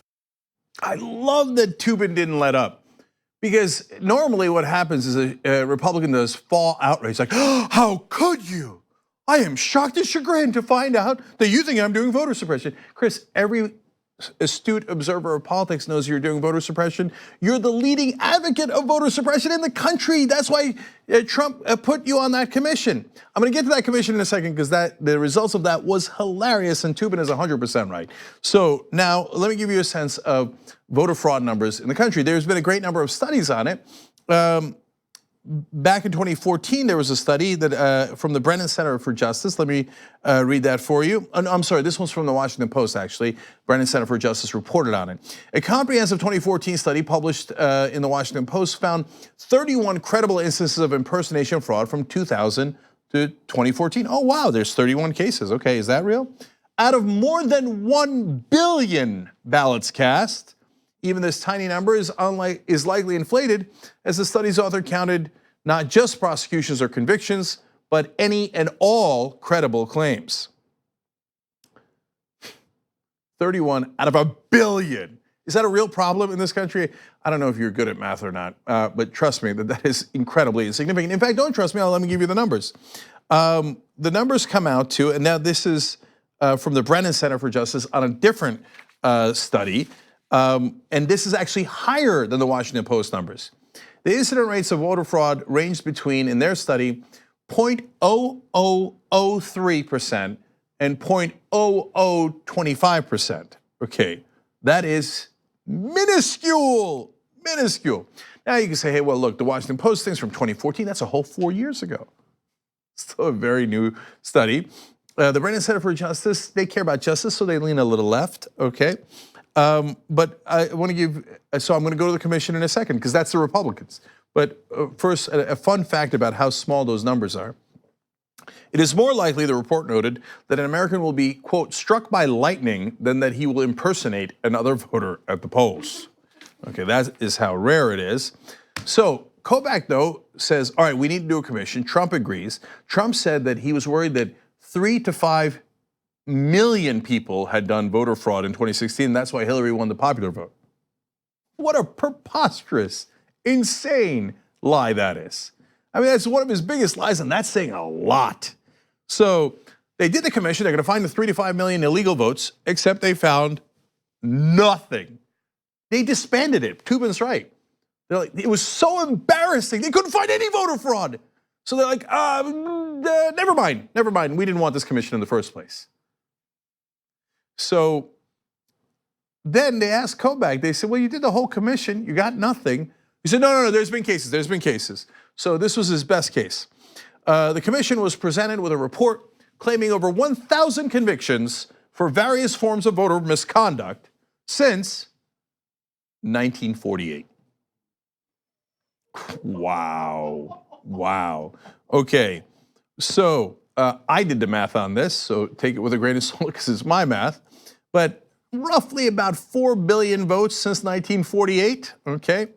And if you divide 1,000 by 4 billion, the voter fraud rate, according to Kobach's own numbers, is 0.0000025%. That is actually the lowest of all the numbers. So even Kobach's big claim was way lower than any other report's numbers because it isn't a real problem. It's a giant lie. So then, of course, that leads to the question of why? Why do they do this lie? What do you mean voter suppression? Well, the thing is, if you say you need a photo ID to vote, well, a lot of people don't have photo ID. Now, most people do have photo ID, so they think, well, I mean, everybody's got a photo ID, don't they? What's the big deal? The answer is no. A lot of people who live in cities don't have photo IDs because they don't have cars. They take subways, they take buses, etc. A lot of poor people don't have photo IDs because they don't have cars. And even if they don't live in a city. And it turns out, this is stunning, 25% of African Americans in this country do not have a photo ID, whereas only 8% of white Americans don't. Even though, by the way, that 8% is also a giant number. Those are millions upon millions of voters that go to vote and they go, nope, sorry. If Kris Kobach has his way and he's now running for governor of Kansas and overseeing his own election in a sense because he appointed all the people in that election. By the way, I would double check that election. I would triple check that election. Kris Kobach, I mean, you want to talk about voter fraud. What happened in Johnson County in the primaries was very questionable. And that Democrat, if it's anywhere near a close election, should immediately challenge it because Kobach put into place all the people that are in charge of counting the votes. And Kobach wants to deny people the right to vote. That's the whole point of his career. That's the #1 thing that he's known for. If anyone's gonna cheat, it's gonna be Kris Kobach. So here's a guy who says we should deny millions of people across the country the right to vote, and especially African Americans because it affects them more, the poor because it affects them more, people who live in cities rather than in rural areas. These are all more likely to be Democratic voters, and he knows that, and that's the whole point, to tackle a non-existent problem. Their real problem is they don't want black people to vote because they think they're gonna vote Democratic. They don't want poor people, they don't want young people to vote because they think they're gonna vote Democratic. And that is the real fraud. And thank God somebody on TV finally called it out. All right, we gotta take a break. When we come back, a lot more. There's an amazing story of the son of a Ferguson protester who was hung with a noose. And it's an interesting story. Don't jump to conclusions. Let's talk about it when we come back.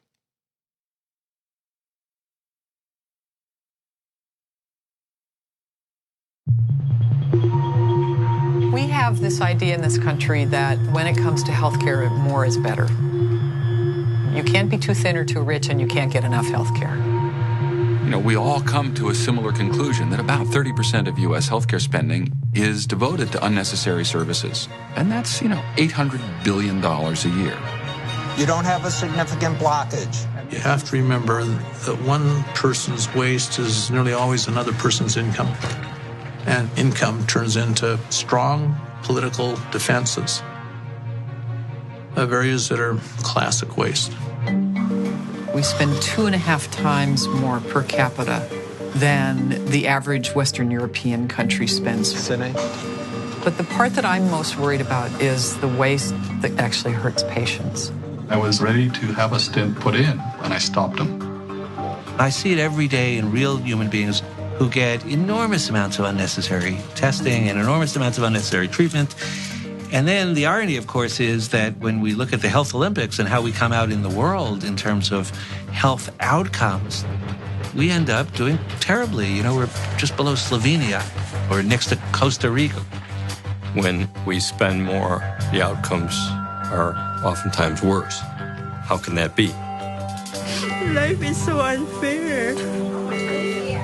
Everything we do in healthcare is innately dangerous.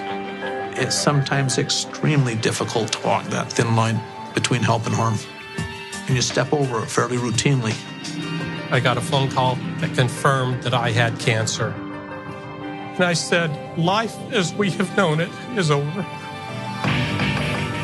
If you add up medical errors, drug interactions, and hospital-acquired infections, medicine itself is the 3rd leading cause of death in this country. Of course I don't want to die.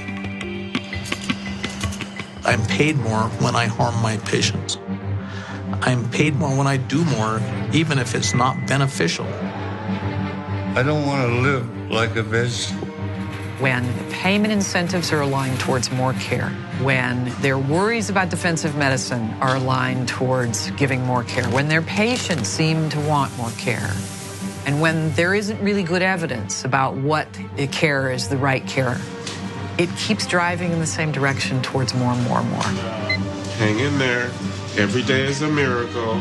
The big entitlement programs, Medicaid, Medicare, Social Security, with the vast majority being Medicaid and Medicare, they're on autopilot. They automatically increase year by year.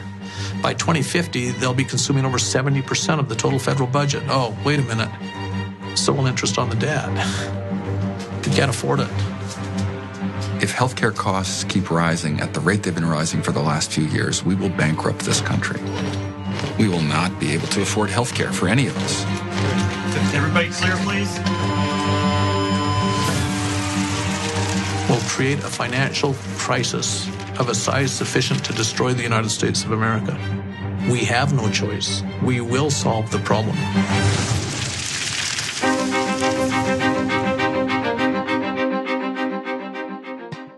My name is Cassandra Hanks. I've been with TYT for 3 years. I am a video editor and a photographer. The main perk for working for TYT is, as being their main photographer, I get to photograph and sometimes meet some of the celebrities that come through. Susan Sarandon was amazing because she brought her dog Penny. Tom Morello is probably my favorite because I love rock music. Meeting people like Joss Whedon and Quentin Tarantino has been some of the reasons why I got into filmmaking and photography was like a dream come true.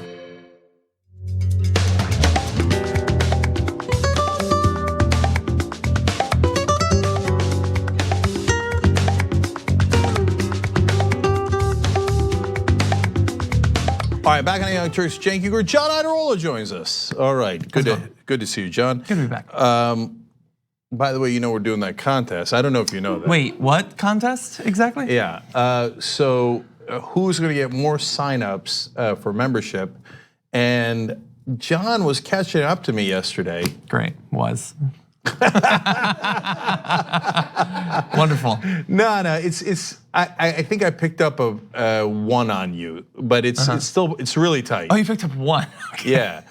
So it's not like I blew you out. Well, I don't know who that is, but you bastard! How could you do it? No. I picked up a couple, but so did you. Okay. Say I only picked up a 1-person advantage over you. Okay. Well, I have, I think, an ace up my sleeve. Can I say what it is? Oh, sure, yeah. So as a way to hopefully inspire more people to sign on.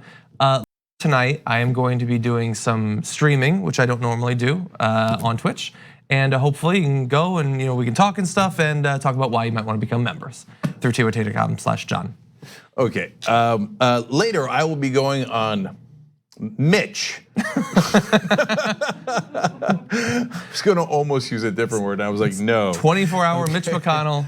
It's not good. It's not interesting. Okay, so seriously, Anna's still winning, by the way, even though she's been on vacation for 2 months. But she's no longer lapping the field. Okay. Is she promoting it while she's gone? How is she still winning? I don't know, but apparently people like her or something. That's crazy. And it's the year of the woman. I don't know if you heard. And by the way, here comes Hassan. Oh yeah? Interesting. Is he promoting it? I just want to know what are other people doing, and I just want to do that. All right. By the way, Hassan, with membership, you get 18 of our shows. Commercial free anytime you want. Okay, so let's go to the members. Stu822 writes in, I always find it amazing that people who never want America, quote unquote, to be like Venezuela show their blind support to a charismatic authoritarian strongman who bullies the press and wants to have free reign over the Constitution.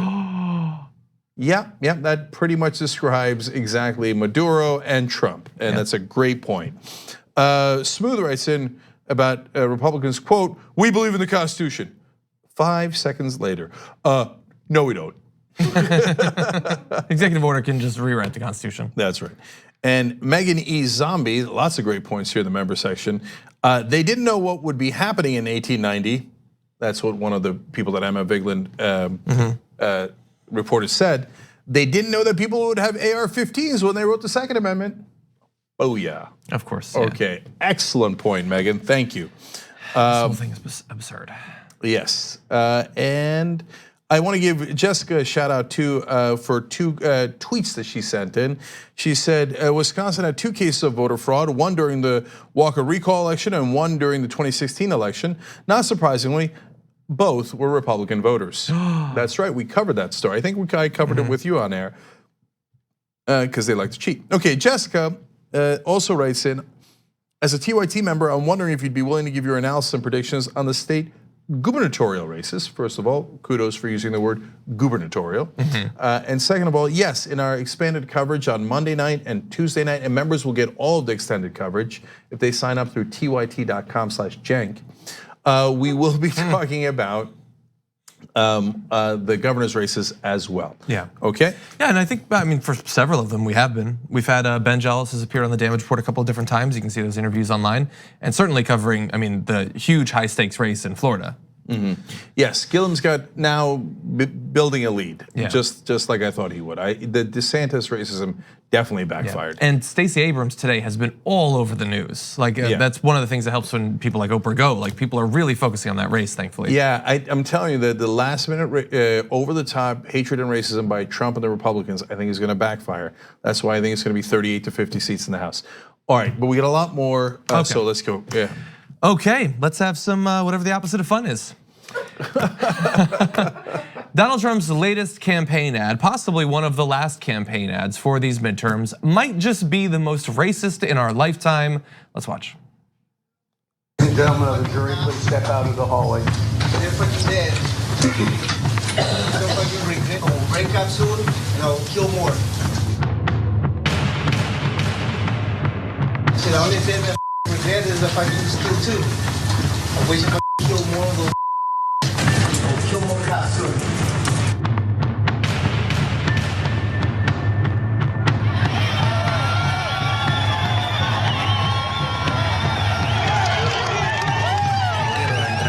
Pedir un perdón. He says he wants to apply for pardon for the felony he committed. Attempt of murder.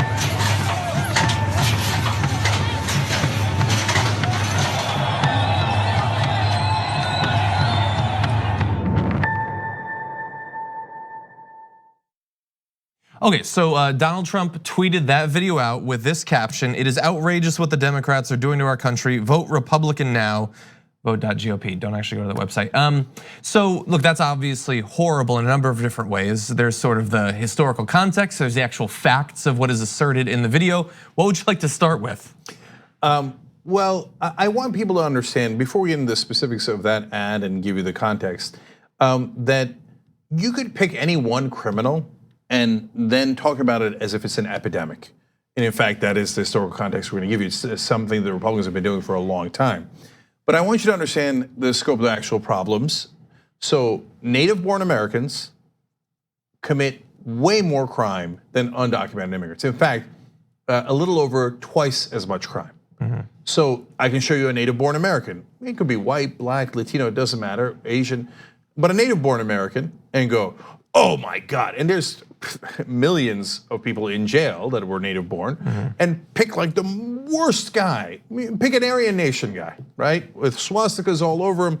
And by the way, Aryan Nation, what they do, and I want to talk more about them in a second. One of their leaders recently was put into jail for using electric power tools to torture people before killing them, okay? So I can take that case and go, oh my God, this guy tortured people, and I believe that they dismembered him as well. So, and you see the problem with native-born Americans, or you can say right-wingers, or you can say white people, etc. And actually, technically, you would be more correct because native-born Americans commit twice as much crime. But this is demagoguing. It isn't, they're not actually concerned about the crime. Now, that guy is in a gang. Okay, well, how about the gangs? I mean, Donald Trump talks about MS-13 all the time. MS-13 is a real problem, and they're a real bad gang. And there's about 10,000 MS-13 members. I think that's a lot throughout the country. And that's not bogus, it's real, okay? Aryan Nation is a much larger gang. They have 15 to 20,000 members across the country, and they torture and execute people all the time. And oftentimes they target cops. So just as easy, in fact, and there they again, twice as large a gang, often target cops. You can do the same exact ad and they go, watch out, white people are invading. Okay, that would be preposterous because of course they don't represent all white people, and that guy does not represent all Latinos or immigrants. He is the absolute worst case. Yeah, I would say, I mean, look, if you want to, like, just picking a random criminal that's been in the news recently, what if you had a guy that sent pipe bombs to a bunch of people in the media and politics? And what if he was a gigantic fan of Donald Trump? Can we put him in an ad and talk about, look what the Republicans are encouraging? We could do that if they want to get into that area. But I want to talk about the actual facts of what is asserted in there. So they found one undocumented immigrant that they think that's all we need. And let's just acknowledge that this is the most explicitly racist ad that I think a president has ever spread. I mean, even we're gonna talk about Willie Horton. Willie Horton was not actually an officially endorsed Republican ad. Even they back then knew to distance themselves from this sort of open racism. Nope, Donald Trump just tweets it these days. So Louis Bracamonte, who the Democrats let into the country, was initially deported in 1997, which is odd because that sounds like a Democratic president deported him then. He returns to the country in 2001. He's then deported again under a Republican president that time. So far you have one deportation under a Democrat, one under a Republican. Then he comes back in under a Republican, and later on, about a decade later, he kills 2 deputies. So it sounds there like it was a Republican administration that let him back in. Now, of course, they're not actually responsible for the crimes of every single person that comes into the country, but under the logic of their ad, George W. Bush is far more responsible than any Democrat actually is. And by the way, he killed 2 sheriff's deputies. Did you notice they didn't say how he killed them? He shot them with an AR-15. Odd that they didn't mention that in the ad. Odd that the Republicans are fighting so hard to make sure that we don't ban those guns. Republicans made sure he had his gun of choice. We can put that in an ad if we want. I think we should. Look, you fight fire with fire and do it until they back down, because the Democrats just play nice and they let him fearmonger like this. It's okay, in this case, I think it's gonna backfire. I think that people are sick of this level of racism. And I think you're gonna see it in Florida when DeSantis is crushed by Gillum. I think you're gonna see it in a lot of other places. But civility has not gotten us anywhere. And so yeah, and by the way, we are right. They are factually incorrect, we are factually correct. He did kill people with an AR-15, and actually the Republicans are in favor of cop killer bullets, armor piercing bullets. Nobody has armor other than the cops. And so you could make an excellent case that the Republican Party is in favor of cop killing bullets and cop killing people, because they want people like this criminal to be able to kill cops more efficiently. Yeah. They should do that ad. That ad is at least factual, okay? This ad is nothing but a gigantic lie. And the ad we would do is to make sure that cops are not killed. It has nothing to do with race, This is obviously, look at this dangerous Latino. And this is how they are. And look at all the other Latinos, they're crossing the border and running over, etc. Preposterous. The caravan that's coming is going to a port to seek asylum. They're not sneaking up on us. The whole point of the caravan is not to sneak in, but to apply for asylum legally. Yeah, they just put in random footage of riots. And they just lied about it. Before they were spreading, a couple weeks ago, they were spreading photos of the gigantic Ted Cruz rally. It was people celebrating a basketball championship, I think in Cincinnati a few years ago. They just lie flagrantly and they don't care at all. And I'll tell you why. One, the press doesn't call them out on it enough. You think they're tough on Trump, they're not nearly tough enough. They should call this ad exactly what it is. It's a lie and it's racist, and every member of the media should point it out. Thankfully, they are doing that. I saw Haley Baldwin and a few others. Yes, and to be fair, I think as usual with the mainstream media, they're dancing around the edges. It has racial issues. What I saw was she was on with Rick Santorum and she said it's a racist ad. Yes, and for her, I give credit. Is everyone doing that? Did the New York Times have a giant headline saying Trump runs racist ad before the election? Because they say, oh no, then they would call us to say we have a liberal bias. I didn't see that. But it is a racist ad, and then you don't have that headline. Yeah. But okay, so it's a mixed record in this case. But overall, we should also give you the context, okay? They have not called out the Republican Party on this for the entire time they did the Southern strategy, and they fear-mongered against almost every race, but of course, the white race. So here was them doing it to Dukakis when he was running against George H.W. Bush. Let's watch. Bush and Dukakis on crime. Bush supports the death penalty for first-degree murderers. Dukakis not only opposes the death penalty, he allowed first-degree murderers to have weekend passes from prison. One was Willie Horton, who murdered a boy in a robbery, stabbing him 19 times. Despite a life sentence, Horton received 10 weekend passes from prison. Horton fled, kidnapped a young couple, stabbing the man and repeatedly raping his girlfriend. Weekend prison passes. Dukakis on crime. Look, if you know nothing about politics and nothing about history, you might say, well, I guess Willie Horton did do that. So now I don't like him, right? And that's the whole point of that. But there's a secondary point, which is scary black men raping white women. Now, here's the context of that. Birth of a Nation, the first feature film in American history, had a white guy dressed in blackface going around kidnapping and raping white women. And the heroes of that movie were the Klan. And the Klan then would come in and lynch the black guy, okay? And in fact, that movie was, unfortunately back then, so popular, it led to what we now know as the cross burnings. The Klan actually did not do cross burnings until they saw it in Birth of a Nation. They thought, oh, that's cool, while we're lynching black people, we should burn a cross. That was pretty neat, and they did that for a cinematic effect, okay?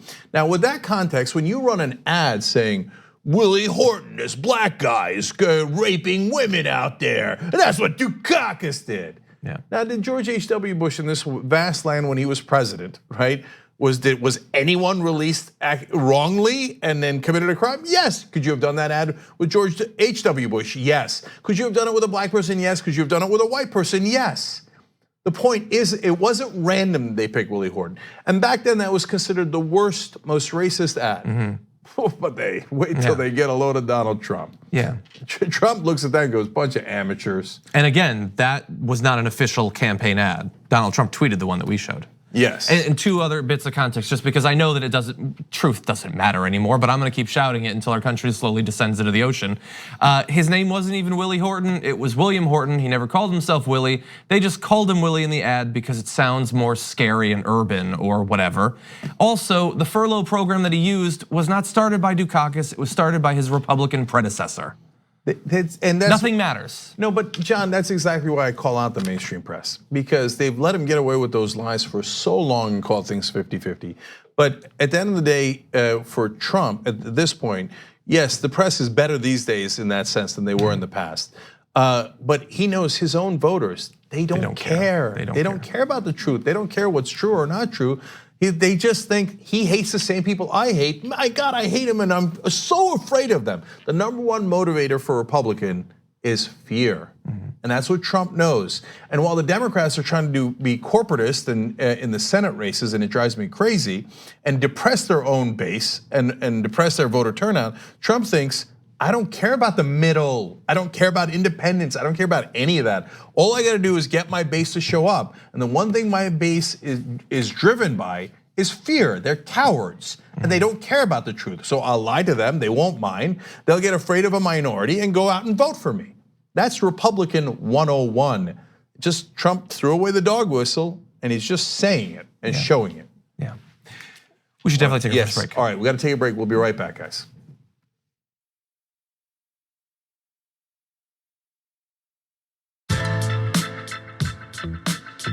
I went to Kentucky Fried Chicken when I first got my license, like 17 years old or 17, 18, whatever it was. And I'm driving, I think my dad's Oldsmobile.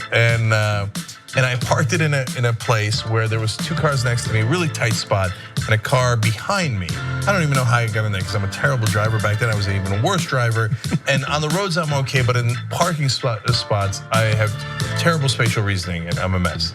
And on my way out, I hit all 3 cars at once. I broke all records, okay? So I went, as I'm backing out, I went boom, oh and this side hit that car, this side hit this car, and the back hit the 3rd car, okay? And I got stuck. I didn't know how to get out. Like, I went, okay, this, and then I'm like, no, and then, right? And then finally I had to stop, go inside the KFC and go, A, I'm sorry, I hit a bunch of your cars. They're like, what do you mean a bunch of your cars? I'm like, I don't know. Wow, there's a B? Yeah, I'm like this, I hit 3 cars, I don't know. So you guys gotta come help me, okay? Okay, so 1, my bad, really sorry about that. Okay, number 2, can someone take my car out? Because I don't wanna keep hitting your cars and I'm incapable of taking it out of this spot. What he did to women has no place in America. At least he wasn't targeting children. Just because she's 18, now she doesn't matter? Step out of your social media bubble, Tim. A new party game is taking America by storm. It's called Cards Against Womanity. One player reads the prompt. The pedophile who got off easiest is blank. The others fill in the blank. Roman Polanski. Woody Allen. R. Kelly. Then yell at your friends till the buzzer sounds. Polanski still makes movies every few years in Europe. Woody Allen still makes movies every single year in America. R. Kelly peed on a child, and he just released a Christmas album. The fun never ends. The worst perv of all the pervs is blank. The biggest hypocrite wearing a Time's Up pin is blank. James Franco. The perv who's been treated most unfairly is blank. Aziz? Believe women, Tim. Play as individuals. When Ben Affleck came forward, you guys drove him away, and this is why women don't speak out, because of people like you. You don't your mind. There's no way you can ignore the intersection. We're trying to be allies here. Stop The fun goes on and on. No idea about Cards Against Womanity. Who won? Nobody. Don't forget to check back for daily expansion packs. Dan Harmon? I liked him. But that's not all. Order today and we'll throw in Guess Who? Sexual Misconduct Edition.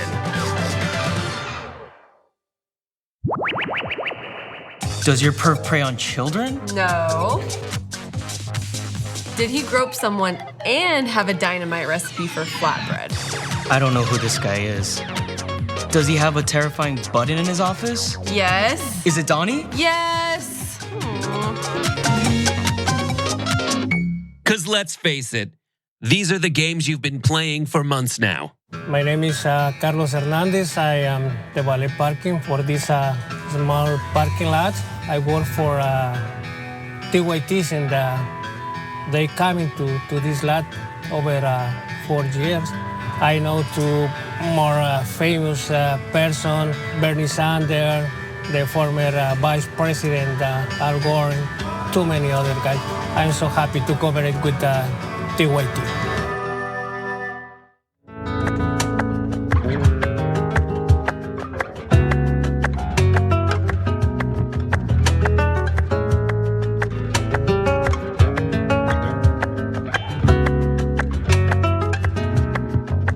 All right, back on the Young Turks, Cenk and John with you guys. NordVPN is one of our sponsors. They give you a lot of money off, so I like that, and they protect your computer. So they gave me this copy. I like it, so I'm going to read it, which I don't normally do. Yesterday was Halloween, and while we saw a ton of scary costumes, nothing's quite as scary as not being protected on the internet. Oh. But that's true. You never know when like surefire intelligence might come for you. That's right. So to keep all your data and information secure from hackers and ISPs, okay, in other words, nobody can find out the URLs you've been going to, go to nordvpn.com/TYT. You're gonna get 66% off, and it's military grade encryption, and you can protect up to 6 devices at once. nordvpn.com/TYT. All right, your comments real quick. Sir Sporkalot from the member section says, I'm guessing that the synagogue shooter was born in the USA, as if we needed such a recent massive killing spree as a counter argument to that horrible, hideous fear-mongering ad. But good point.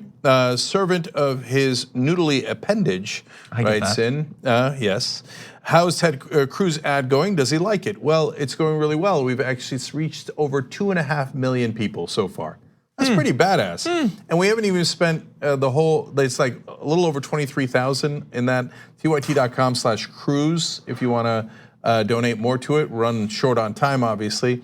It'd be nice to get to 25,000 and reach, and at the end of the day, we might reach around 2.5 million people or so in Texas. So that'd be pretty cool. You know what I would like to see? So it's absolutely awesome that you guys gave the $25,000 for the ad. I hope people see it. We should do another one where we gift $25,000 worth of memberships to people. Like imagine that wave of progressive information being distributed to people not getting it yet. Well, John, hold. Okay. Anyway, it's a little bit more complicated. We'll talk about it on Monday, but you actually can give the gift of membership right now. TYT.com/gift. And that would be phenomenal. Send it to conservatives, independents, or people who might enjoy it who are progressives. Send it to Cruz. Okay. And by the way, if you like anything we're saying, there's a big blue button next to the members chat at TYT. Or just go to TYT.com/yes, and the donations help the show a lot. Okay, last 2 quotes here. Megalosyca on Twitter says, I agree with my stepdad on this one. TYT should make more commercials. Okay, thank you. And similar theme, Tyler Robles in YouTube Super Chat says, here's the first $10 for you to run the Republicans let that monster back into the country and made sure he had the weaponry to use to kill 2 cops ad. Okay. Can we do that this weekend? Yeah, not enough time. Okay, we'll get him next time. We'll get him next time. Okay? We come in on the weekend, I produce it, you edit it. Get out of here. I think we could do it. Okay. All right, next story. Okay. Tough transition from laughing to something incredibly serious. The death of a Ferguson protester's son is being investigated right now as a suicide, although the family asserts that something else is more likely to blame. Melissa McKinney's is the mother who found Danye Jones's body back on October 17th, hanging from a tree in the backyard of their home in Spanish Lake in St. Louis County. A police report lists suicide as the nature of the investigation. But both McKinney's and the family say that there are details about the story that make it seem like suicide is not actually the cause. McKinney says Jones had bruises on his face. McKinney's and police say there was a chair near the body. Melissa was quoted as saying, a mother knows her child. He was not suicidal at all. He was in good spirits. And additionally, family members told a local TV station that the sheets used to hang him didn't come from their house, and the knots used to tie the sheets were advanced. They said they don't believe that Jones would have been capable of making those knots. However, we won't know for sure what might have happened if there was some sort of assault. For several weeks, the medical examiner's determination could take at least that long. And they don't have any intention of making any preliminary findings available before that. Okay, so this one is a very hard story because, look, some of the stories we cover about racial injustice in this country are clear, crystal clear, no matter what the authorities say. So I remember a story we did recently where we showed you the video of the cops punching the guy in the face repeatedly and he falls to the ground. In the police report, they said that they had assisted him to the ground. Yeah. Well, I guess in a manner of speaking, you did by punching him in the face repeatedly. So and so we're not afraid to say on this show that cops lie from time to time.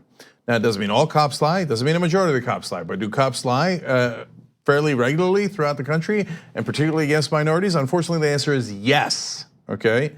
Now, in this case, it is very hard to tell So I want everybody to reserve judgment because, like they say, the chair was near the body. But if you're going to commit suicide, you would have a chair nearby. Otherwise, how would you get up there? They say that he couldn't do those type of knots. Hard to tell whether your 24-year-old son could or couldn't do a particular kind of knot. That seems a little hard to fathom. So on the other hand, there are weird parts of this story. If the autopsy shows he actually did have bruises on his face, well, that would be very relevant. And then she says, the mom in this case, who was the protester at Ferguson, says that people had been coming by her house after threatening her online. I thought, well, boy, that's incredibly strange. And she says, they watched my house. And it's possible that she's being paranoid. That's entirely possible. It's also possible that it's true. Yeah. Right? But the one that really got me at the end was police are still investigating 2 different murders of other Ferguson protesters. And it's been a while now. DeAndre Joshua was killed in November 2014, and Darren Seals was killed in September of 2016. Could be a coincidence that they both happen to be Ferguson protesters, and the mom in this case is a Ferguson protester. But the way that they were killed was incredibly strange. They were killed inside their cars, and the cars were lit on fire. The chances of that happening coincidentally to 2 different people, that is a very strange way to die. Yeah. Your car Super being specific. lit on fire, right? And that was in 2014, 2016, now we have 2018. So that's why we want to be able to trust the cops in this country. Because if we trust them, we go, okay, great, the cops are going to investigate it, and we'll find out maybe there is a connection between all 3. Maybe it wasn't a suicide. And it's depressing that oftentimes, we don't have as much faith as we would like in law enforcement, and that's why if they declare it a suicide right away, we worry that is a jumping to conclusions. Yeah, the third possibility is that he was killed in a way that made it look like a suicide, not by the police, and the police are simply assuming it's a suicide because that is Oh, no, the immediate I thing that you would thank think. you for pointing that out, John. I don't even want to imply that the cops did it. No. Okay. It could be other vigilantes or right wingers, racists, whatever it might be in the area who are targeting these people, or it could be totally unrelated. It could be a death related to other crimes, and then they did a suicide, and the mom happens to be a Ferguson protester. That's why there's no way of knowing now. So we're just giving you the relevant information, and it's not just a thing to say on air. I really don't want anybody jumping to conclusions because we have no idea what happened. Yeah, but it's going to be very interesting when the autopsy comes out. Yes. If those bruises were actually inflicted by someone else. Yeah, and to me, it's frustrating when either side makes a conclusion without having enough evidence. Oh, it definitely wasn't a suicide. Well, you definitely can't say that, right? And the other side that immediately goes, well, it was obviously a suicide, let's keep going. No, also not obvious. It doesn't take that much to do a little bit of further investigation. Now, the great news here is the prosecutor in this area is now Wesley Bell. He's a great progressive, and he defeated McCullough, who covered for the cops who killed Michael Brown in Ferguson. So the fact that McCullough's not there anymore gives us tremendous faith. By the way, that's why voting matters. If Wesley Bell is at some point in charge of these investigations, then I have way more confidence that we're going to actually get to the truth. Yeah. And if you'd like to see more from Wesley Bell, he was actually on the Damage Report. You can check that on YouTube. Yep, also on Rebel headquarters. That's why you should sign up through tyt.com/Cenk. Okay. That's one way to do it.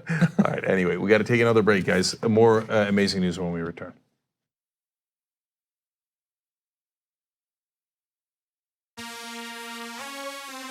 James Thompson from Kansas' 4th District. Happy to be here. James, great to have you here. We have a lot of momentum, a lot of excitement. So our belief is that we should be able to run as who we are, state our values and state them clearly, be unapologetically progressive in what we believe in, give our voters a reason to go out and vote for something, not just against something. I see a wave coming. I've been able to connect with and introduce myself to a whole sect of voters that wouldn't have otherwise been paying attention. Not only do I think it is the right thing to do, to be everywhere and to listen to those that I want to represent and serve, I think it's the only way to win. I've taken a public pledge not to accept any corporate money.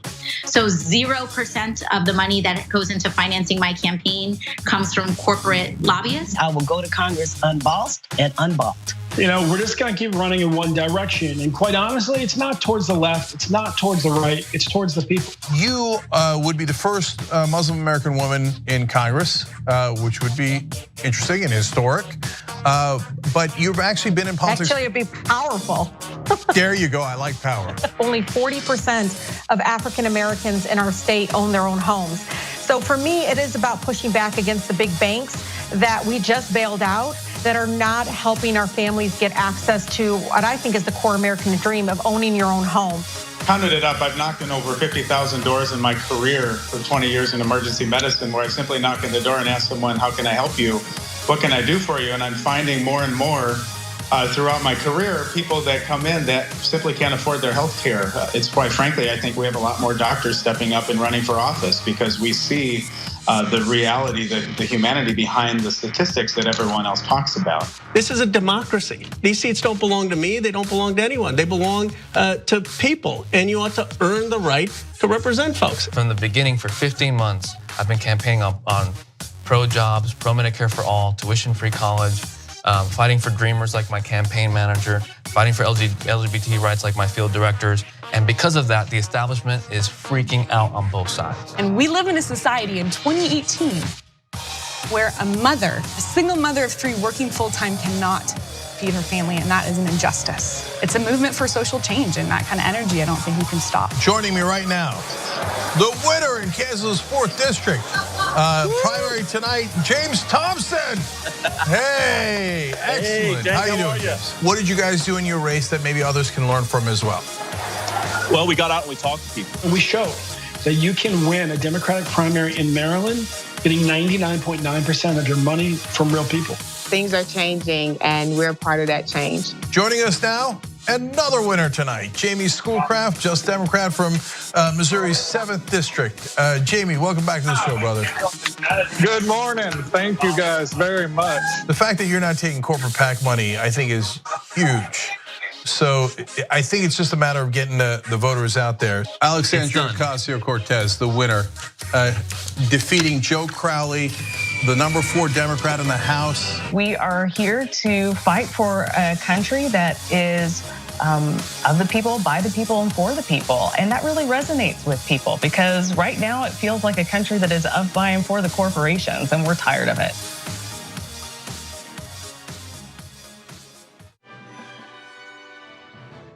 Welcome to Breaking News with Brett Ehrlich. I'm Brett Ehrlich, and this is Breaking News with Brett Ehrlich. The Trump administration, Trump mandated Trump, that Trump, every Trump, other Trump, word Trump, be Trump, Trump, Trump, Trump.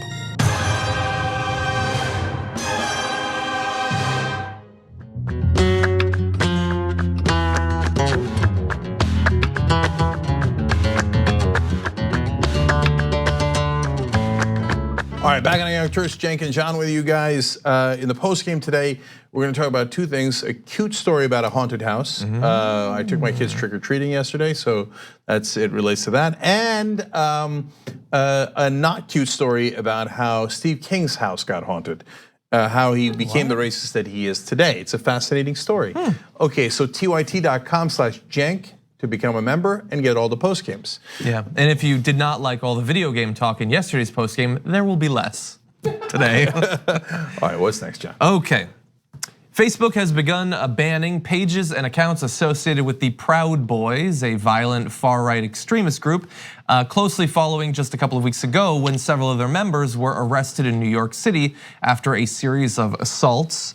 A representative for the social media site confirmed to Business Insider that the company was banning the Proud Boys and its founder, pointing to Facebook's rules against hate groups. Some major Proud Boy groups were offline as of Tuesday evening of this week, including one with 20,000 members.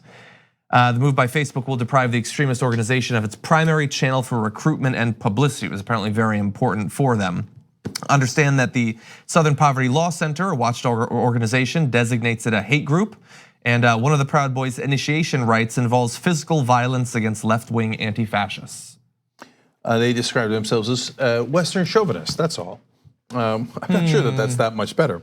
Okay, so look, we've stood up for free speech rights on this show over and over again, defending Ben Shapiro's rights to speak on college campuses. I recently said Megyn Kelly should not be fired for her comments about blackface. And there's a wide variety of opinions among our hosts on all of these issues. But we're also in the free speech business, and I think that's very important. But Gavin McInnes repeatedly calls for violence.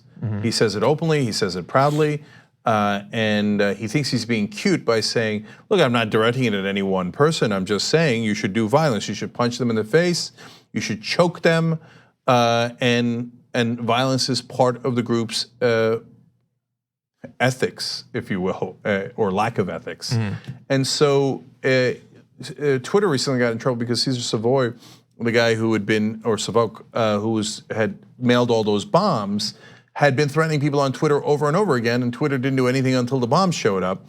And so I guess this is Facebook being proactive and saying, right, like, although it's in a sense too late because the Proud Boys have committed a lot of acts of violence throughout the country. But before the bombs come, I suppose, Facebook at least is taking them off. That's good. Yeah, I think, look, I think that we should always be interested in having a conversation about free speech and everything, but I think that in this case, similarly as with Alex Jones, it's a complete evasion. They are encouraging people to commit crimes in both of those cases.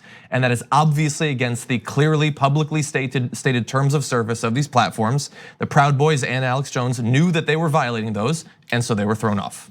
And there's a lot of racist groups who say terrible things on social media, but the Proud Boys specifically call for violence, and that's what's unacceptable. All right, guys, we're out of time. We're literally going to get jiggy with it on Rebel headquarters. You'll find out what I mean in a minute. Bye-bye.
All right, welcome to Rebel headquarters. Time to panic. 5 days left before the election.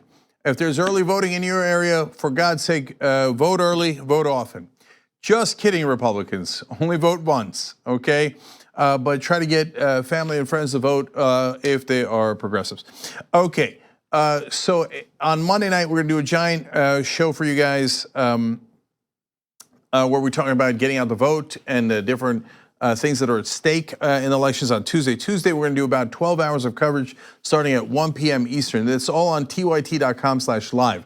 But I also want you to know, this is really important, that on facebook.com/rebelhq, we are going to have extra coverage of different progressive candidates' headquarters on the night of the election. So they'll be on before the election ends and obviously as they get their results too. That's an extra service that we're doing to make sure that you can see into all the different progressive headquarters throughout the country. So that's on facebook.com/rebelhq. Don't miss that on election day as well. All right, now I've got some great guests for you guys and let's get started on that. Joining me now is Jiggy Athilingam, and she's the state and local policy manager for Indivisible. So Jiggy, welcome to Rebel headquarters. Hi, thanks for having me. Thanks for coming on, appreciate it. So you are the state and local policy manager at the Indivisible Project. And I think people are not aware of the great work that you guys are doing at the state level, and I want them to be aware. So let's talk about what's happening first, relatively broadly at the state level, and then we'll get into specific states and what they've accomplished. Yeah, so the states are really exciting, actually. So I know the national news media really likes to focus on Trump's latest tweet and the ongoing trash fire at the federal government. But states have actually been pushing forward and plowing forward and doing a lot, both to resist some of the terrible things happening at the federal level and also pushing forward and passing real progressive policies to provide a really sharp and exciting contrast to some of the terrible things that are happening in Congress and at the federal level. So let's talk about Virginia in 2017, because it did get a decent amount of attention at the time, but then everybody just kind of forgot about it like it was normal, but it wasn't normal. There were really dramatic victories at the state level in Virginia. Can you remind people what happened there? Yeah, in 2017, the Virginia House of Delegates almost flipped into Democratic control. And if people don't remember, the decision came down to the drawing of a straw. There was one vote that decided the chamber control. And I think the particularly interesting and exciting thing that happened after that was beyond what happened in the election. What happened is we elected a whole wave of Democrats into the Virginia House of Delegates. And then this past year in the Virginia General Assembly, Virginia actually expanded Medicaid, which is something they've been trying to do for years and have never been able to do because of the political landscape in Virginia. And we got some Republicans to switch sides because they were scared after seeing the results of that election. And now 400,000 people have access to healthcare that they didn't have access to before. So I want people to really absorb that, because politics matters. That's 400,000 people who have health insurance that otherwise might not have had it. That's a giant difference in a giant number of people's lives, and that's in just one state. And so, Jiggy, you know the state stuff better than I do. I'm curious, since they didn't quite win over the House of Delegates, was it that some of the so-called moderate Republicans, I don't really believe there are any moderate Republicans, but such as they are, pretending to be moderate, were they scared into voting with the Democrats because of their colleagues being wiped out in that election? I think it was a combination of, yes, the fear of being wiped out after that election, but also people showed up at the Virginia General Assembly. They packed those committee hearings, they packed the floor sessions, they held die-ins, they held rallies. Advocates in Virginia showed up and fought, and they made their voices heard. And they had to listen. I mean, when people are watching, your elected officials have no choice but to listen. So now you're with Indivisible. So for people that are unfamiliar, what do you guys do in specific? Yeah, so the Indivisible Guide was written by former congressional staffers after the 2016 election. as a simple manual to teach constituents how to hold their elected officials accountable. And it centers around you taking action with your elected representatives. So letting your member of Congress, your state representatives, your local city councils, letting them know what you want and holding them accountable when they don't vote the way that you want. And so what we do as a national organization is we help the indivisible groups, these grassroots groups. There are over 6,000 of them, 2 in every single congressional district. We help demystify, how does Congress work? How do state legislatures work? What do you have power over? And how can you influence your elected officials? And so do people go to indivisible.org/groups to become part of the groups? Yep, that is where you can find your local group and sign up. And you can also phone bank with us in the final few days here before the election. I don't know that you even have the answer to this, but I'm curious. Do you know how many people have joined Indivisible throughout the country? I don't know, but there are so many. There's over 6,000 groups and there's hundreds of thousands of people. That's amazing. I love that. Okay, so that's the people taking charge and taking power back. So that's what we celebrate on this show. All right, now let's talk about some of the initiatives that are coming up. What are some of the important things at the state level that everybody should be aware of? Yeah, there are 24 states that allow ballot initiatives, which are basically opportunities for voters to bypass their legislatures and pass policies at the ballot box themselves. So constituents have to collect a certain number of signatures. It depends per state. And then those policies actually show up on the ballot to be voted on. And there are a number of them across the country, but there are a couple that are really, really groundbreaking this year. The biggest one that I'd like to talk about is in Florida. There's a lot of exciting things happening in Florida with Andrew Gillum, but there's also Amendment 4, which is on the ballot, which would restore voting to 1.4 million people in Florida. Because Florida is one of only a couple of states that places a lifetime ban on voting for anyone who has been convicted of a felony. So this measure would allow those who have completed their sentence to gain access to voting again. And that affects 1.4 million people in Florida who do not have access to voting. Yeah, that's gigantic. Another one that affects voting is the ballot measure in Michigan. Can you tell us about that? Yeah, Michigan is one of the most gerrymandered states in the country. This has been part of the conservative strategy, right, to take over state legislatures and then draw the district lines so that they benefit Republicans. And Michigan is a prime example of that. It's very gerrymandered. And they have a measure, Proposal 2, which would take the power of redistricting away from the politicians and put it into an independent redistricting commission. Because the idea being that if the legislature is able to draw the lines, they are choosing their voters instead of voters choosing who represents them. Yeah, Katie Fahey is leading that battle, and we talked to her on this show as well. I think she's one of the best organizers in the country. So let's go to Ohio. What are they up to there? Yeah, Ohio, this is another one that is going to impact a lot of people's lives. In Ohio, there's issue 1, and what that ballot initiative would do is it would reclassify minor drug offenses as misdemeanors, which is what they should be classified as. And it invests the savings from that, because there will be massive savings in reducing the prison population in Ohio, and it reinvests those savings into things like drug addiction treatment and treatment for victims. And it's a really big measure to tackle mass incarceration in Ohio. So the list goes on. There's a really important initiative in the state of Washington, et cetera. But when people join Indivisible, what can they do to make sure that those things pass? So we're in the final stretch before the election. So I think the most important thing is talking to voters.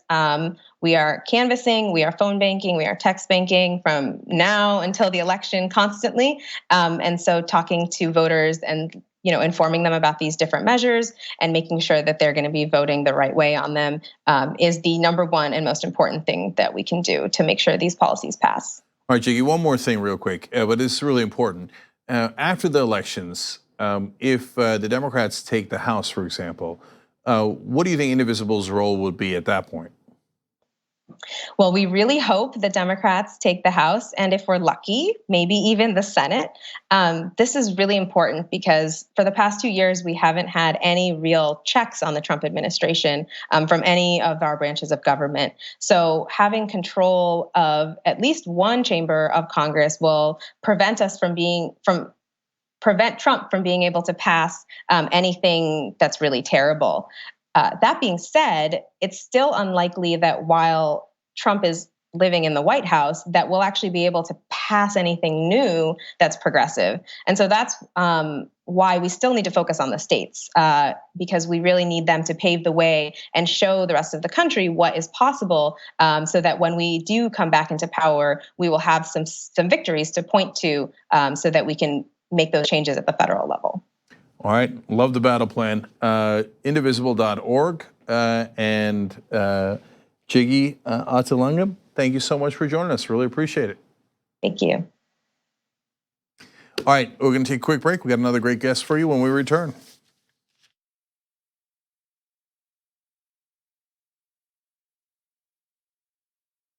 You are the media revolution. You are much needed. TYT, TYT. The place is like 95% TYT on.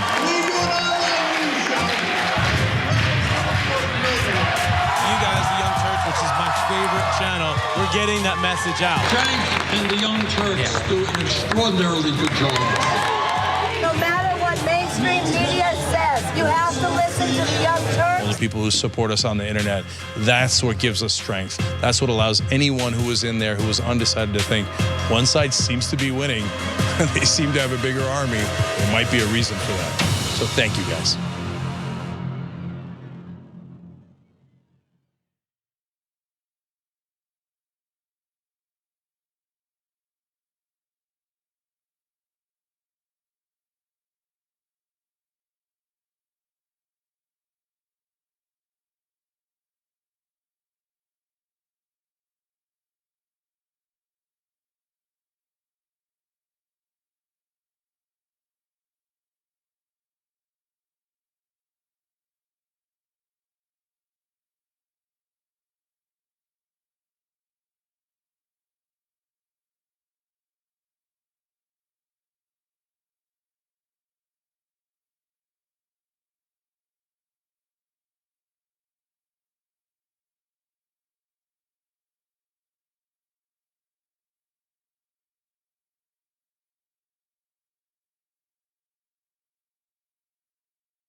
All right, back on Rebel headquarters. Have I mentioned that the election is 5 days away?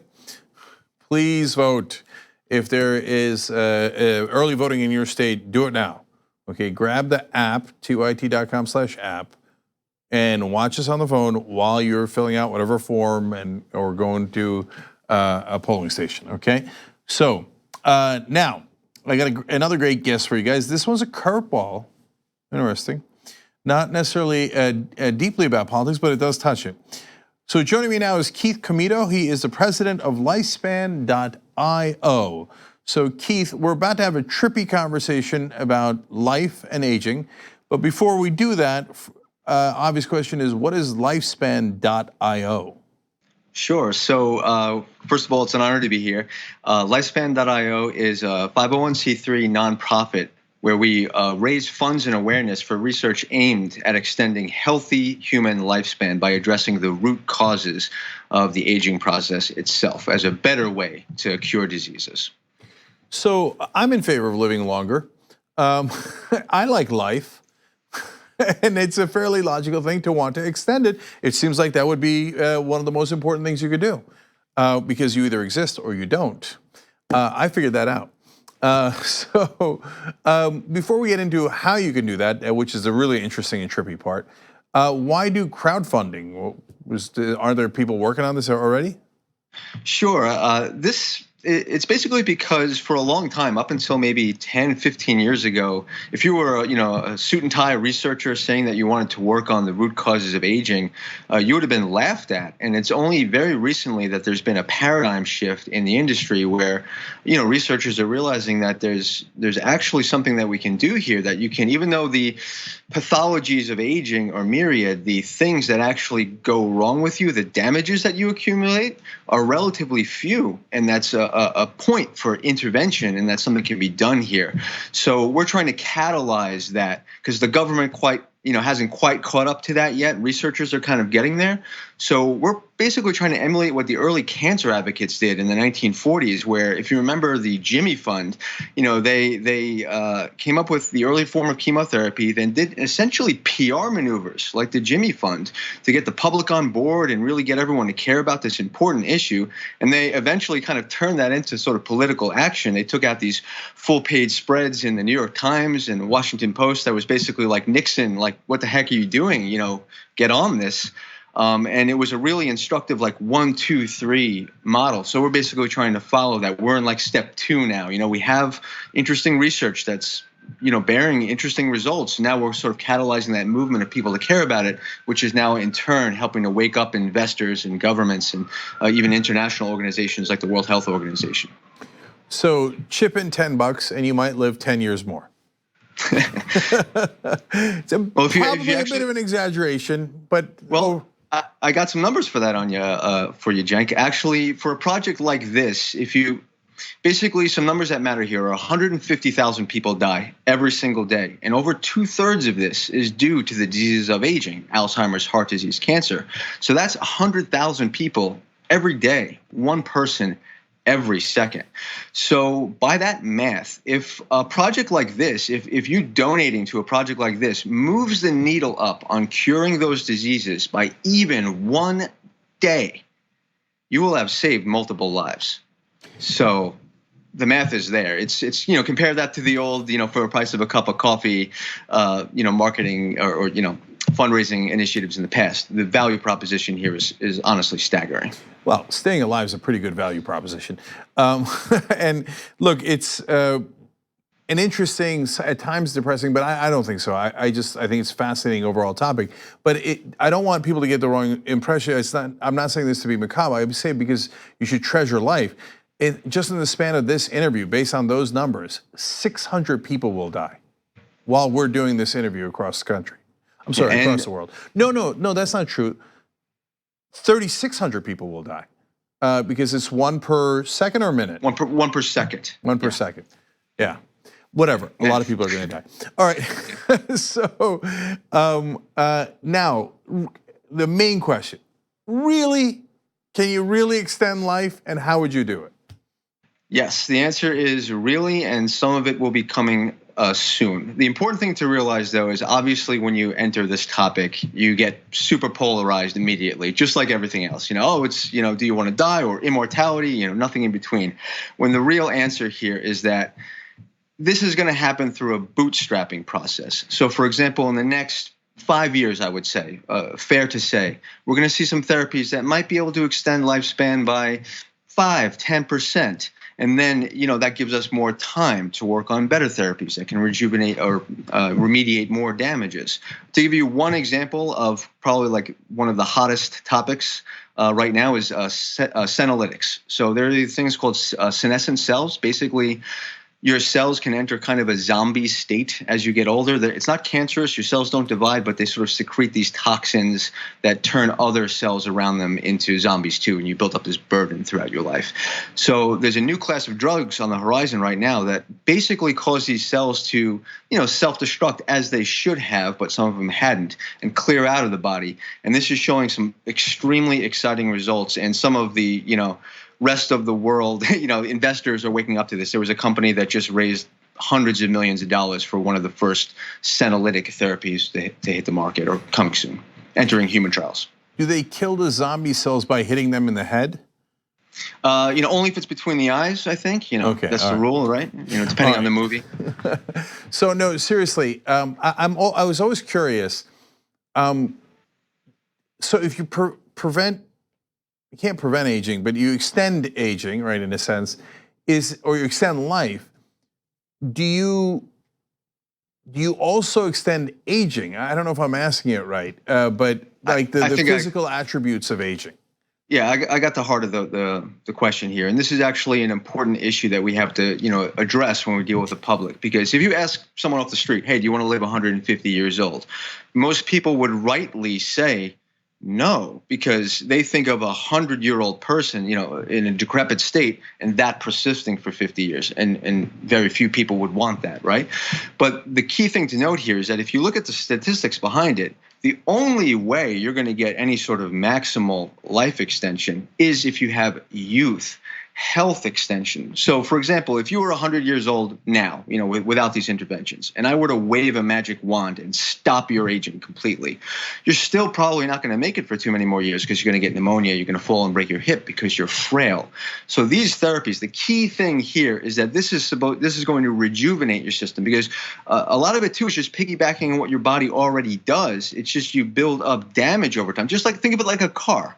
If you maintain a car well, it keeps running well, and you don't need sophisticated tools to keep it running well. But if you let the car age and then the axle breaks, now suddenly you need an arc welder, and it's more costly and expensive to fix. And this translates to healthcare costs as well. So maybe we can get into that.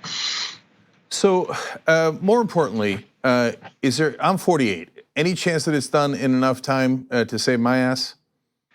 Obviously, I can't get in trouble by being too speculative, but I would say that conservatively, I would guess that we're, people, I'm similar to you. We're probably in the 50-50 range of really seeing significant extension. Again, this is speculation. I would say, like you said in one of your earlier pieces of coverage, if it's not us, it's looking very good for our children.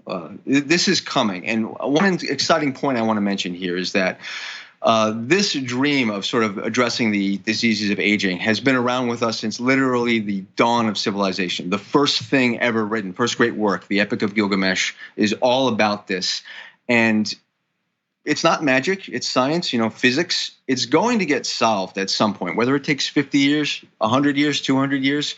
And that means that people right now, we are in this special, unique place in human history. We get to choose to fight for it. We get to finish the first hero's journey together collectively that will affect everyone on the planet and everyone who comes after us. So it's, in my opinion, epic and awesome, and everyone should be excited about it because it's a big deal. Well, you guys are literally looking for the fountain of youth.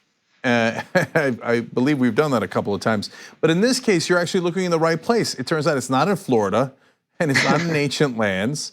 It's in science. It's in our own bodies, and all we have to do is study it. And so I want people to think about it this way, because this is, look, it's as important as any topic you could imagine, because if you had a chance to extend your kids' lives by 20 years, would you do it? I would, right? Assuming my kid wanted to. Yeah, unless, like, there's been some Republican kids now speaking out against their dads.